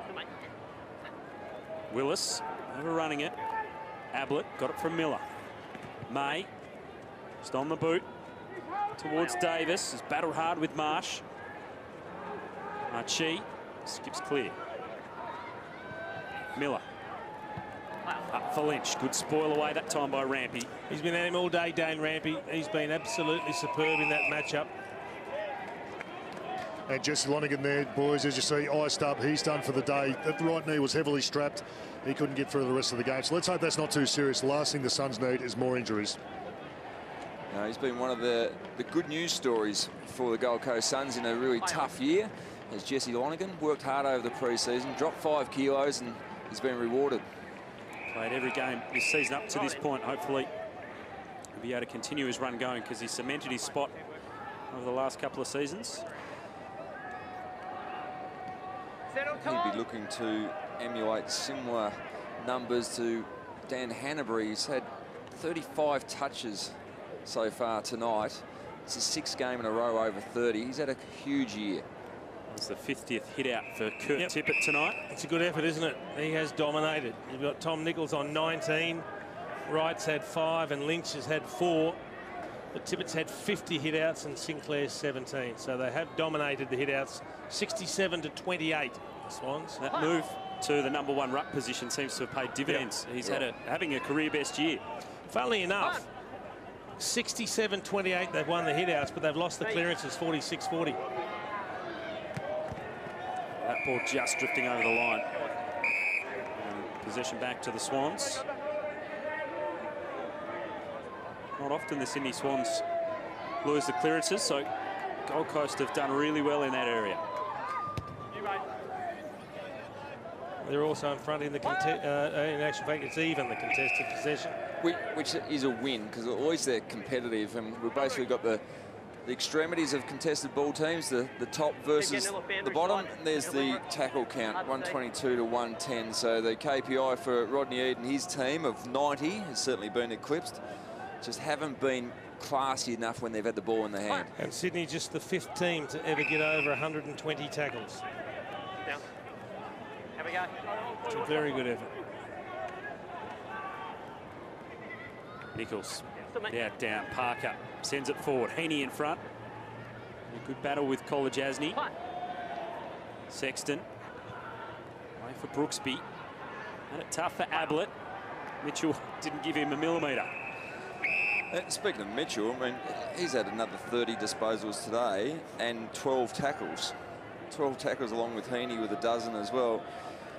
So the young players are working extremely hard defensively. Great to see. Made him wait for his spot, Tom Mitchell. He's making the most of his opportunities this season. Being dominant in the last few rounds.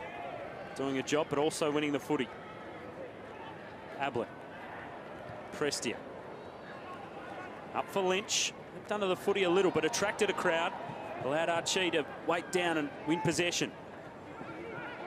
A good work rate again by Lynch, but just couldn't hang on. Some tired bodies out there. We'll have a boundary throw in. He won't die wondering, Tom Lynch. He was in that contest on the ground, then got up, powered over towards the line, didn't take the mark, but you could never question the effort.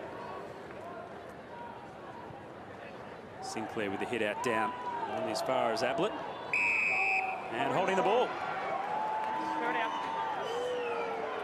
I'm not happy with that one, Gazza, particularly given that it's his man, Tom Mitchell, that gets the free kick, and he wasn't the first one there in the tackle. Sent high up the wing. Mitchell was certainly the first one to try and wrench the ball free of the hands to take the free kick.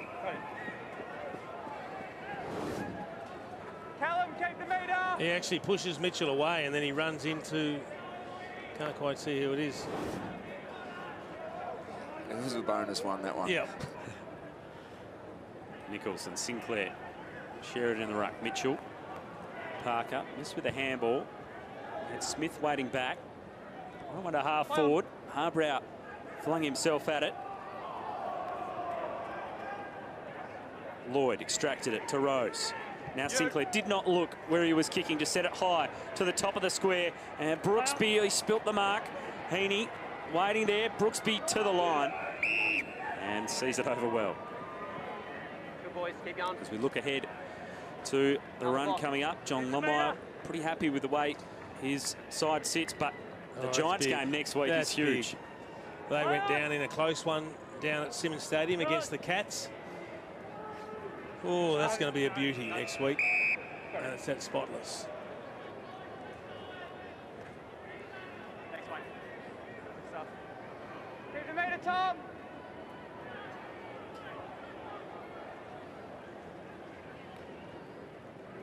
through the legs of Rischkatelli.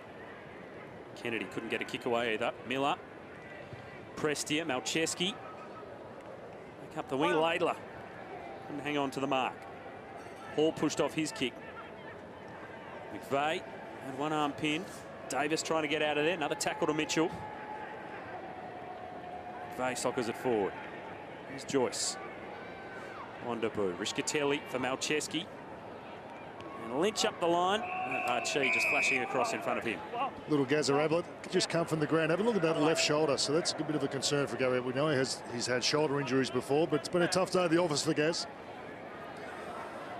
Yeah, it has been. He's had the taping off that shoulder for the past 4 or 5 weeks, but still some concerns there. Certainly been a talking point. The shoulder problems that Gary Ablett's had. Hopefully not too serious. As Rose gets a free kick. Kicked a goal in the second quarter. James Rose had an impact after being the late inclusion. Now the Suns can break it forward of centre. Matera. They've got someone waiting back the Swan, so he can't blaze away. He has good vision back to Hall. It's actually a clever kick. He's knocked away by Grundy. The Suns still have it. Rose's kick smothered. And the reason we say it was a clever kick. And there's a wrestle on down the ground at the top of the goal square for the Suns. Lynch is not happy with Rampy at all. It's gone against Lynch though. But that kick backwards mightn't have looked good, but if Brandon Matera had have kicked the ball forward, there was a sweeper waiting to mop it up. He could not go forward. Still a bit He's been reported for striking, Tom Lynch. Off the ball, we'll wait on that. Another free kick to Sydney, and Tom Lynch has been reported for striking. And I think it's Laidler has gone down. Gary Rowan was the defensive sweeper you spoke about. And see Rowan sitting back top of the goal square. There's plenty happening off the ball there, Tom Lynch and Rampy at this stage. And this continues on for another 30 seconds. Well, the Swans go to the top of their goal square, and Malcheski chops it off. And coming from the ground too, boys, Tommy Lynch. I saw him get quite frustrated late in the game last week against the Eagles. Yeah, probably the last 4 or 5 weeks. And it's the frustration of the big forward, and he's the leader out there, and his team's struggling, and he's a fierce competitor. He hasn't had a great night. He's worked his butt off, and he always does. Just hasn't worked for him tonight. Well, that will be a big story. Tom Lynch, rising star for the Suns. So much is pegged on him inside forward 50. Archie here.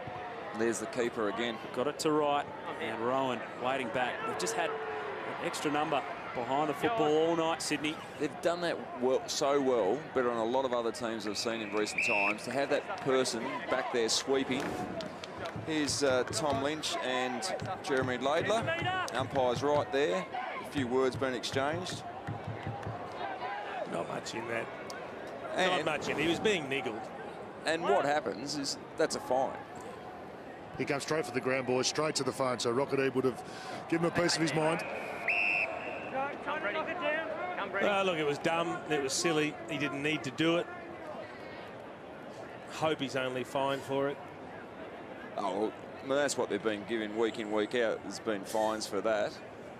Laidler seems to be okay. He's out there running around. Rosa, wait for Rischkatelli. Good smother by Jones.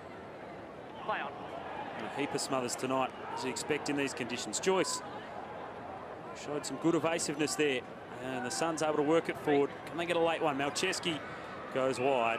Too tough for right. Well, we certainly don't condone what Tom Lynch did, but how many times you had a dirty night and a bloke's giving you a lip if you wanted to do that? Now, normally you restrain yourself. That's right. He just said, nah, you need one. Yeah.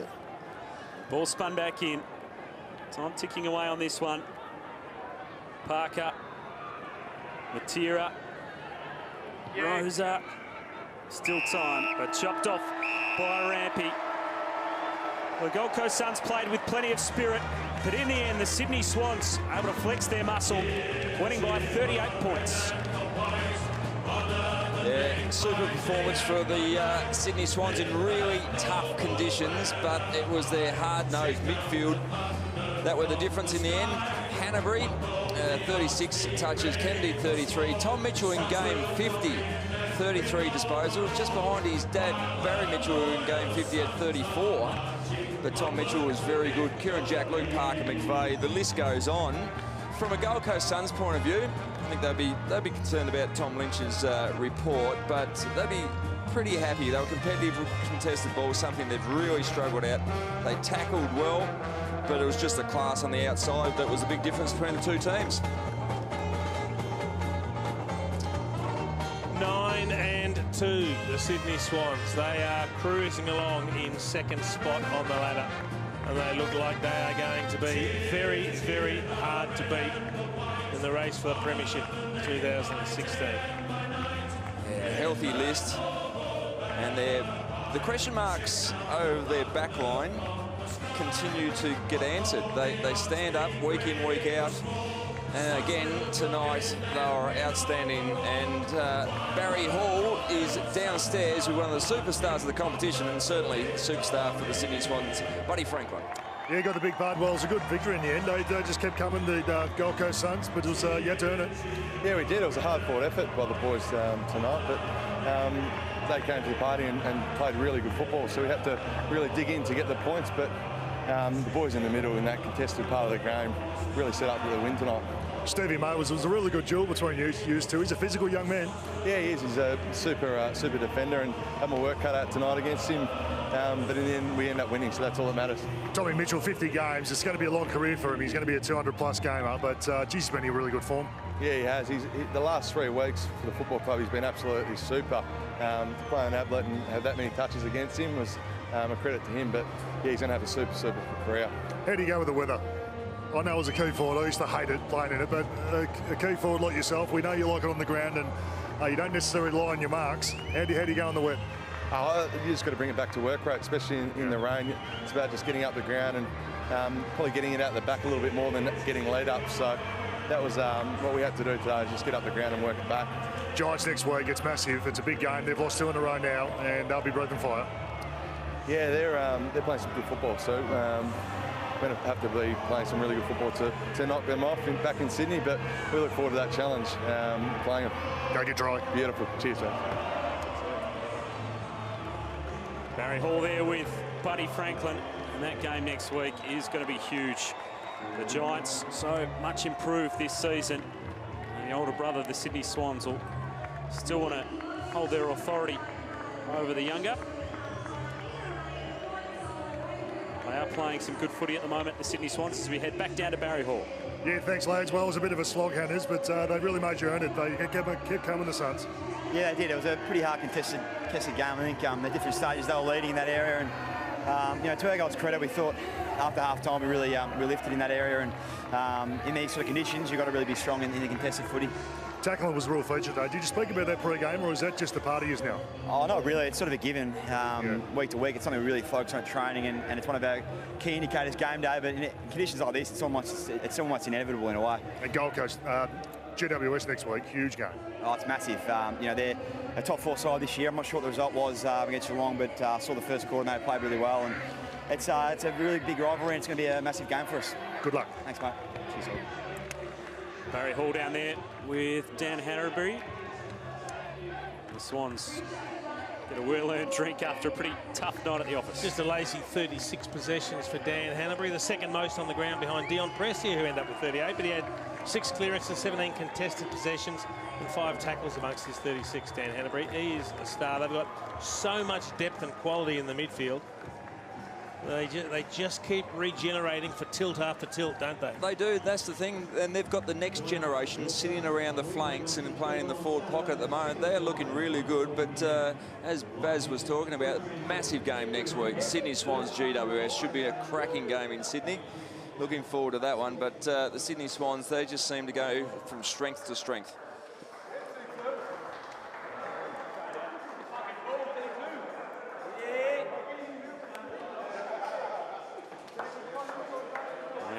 Keep right in touch with North Melbourne. Up the top of the tree, the Sydney Swans. Their 9th win of the season. And they get the right to sing the song.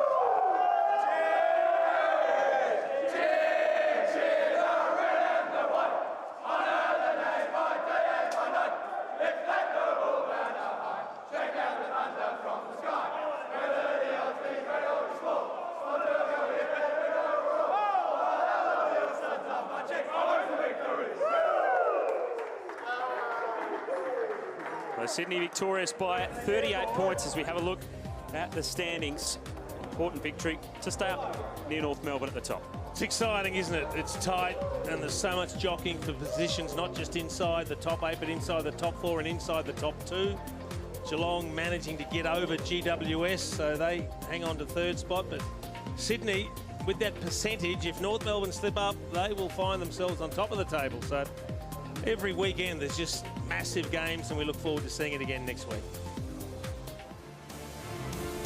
In the end, the Suns put in a hard night at the office. They led it by 11 points at quarter time, but the Swans kicked into gear from there. It was a wet night at Metricon Stadium, but Sydney, the victors, in the end by 38 points.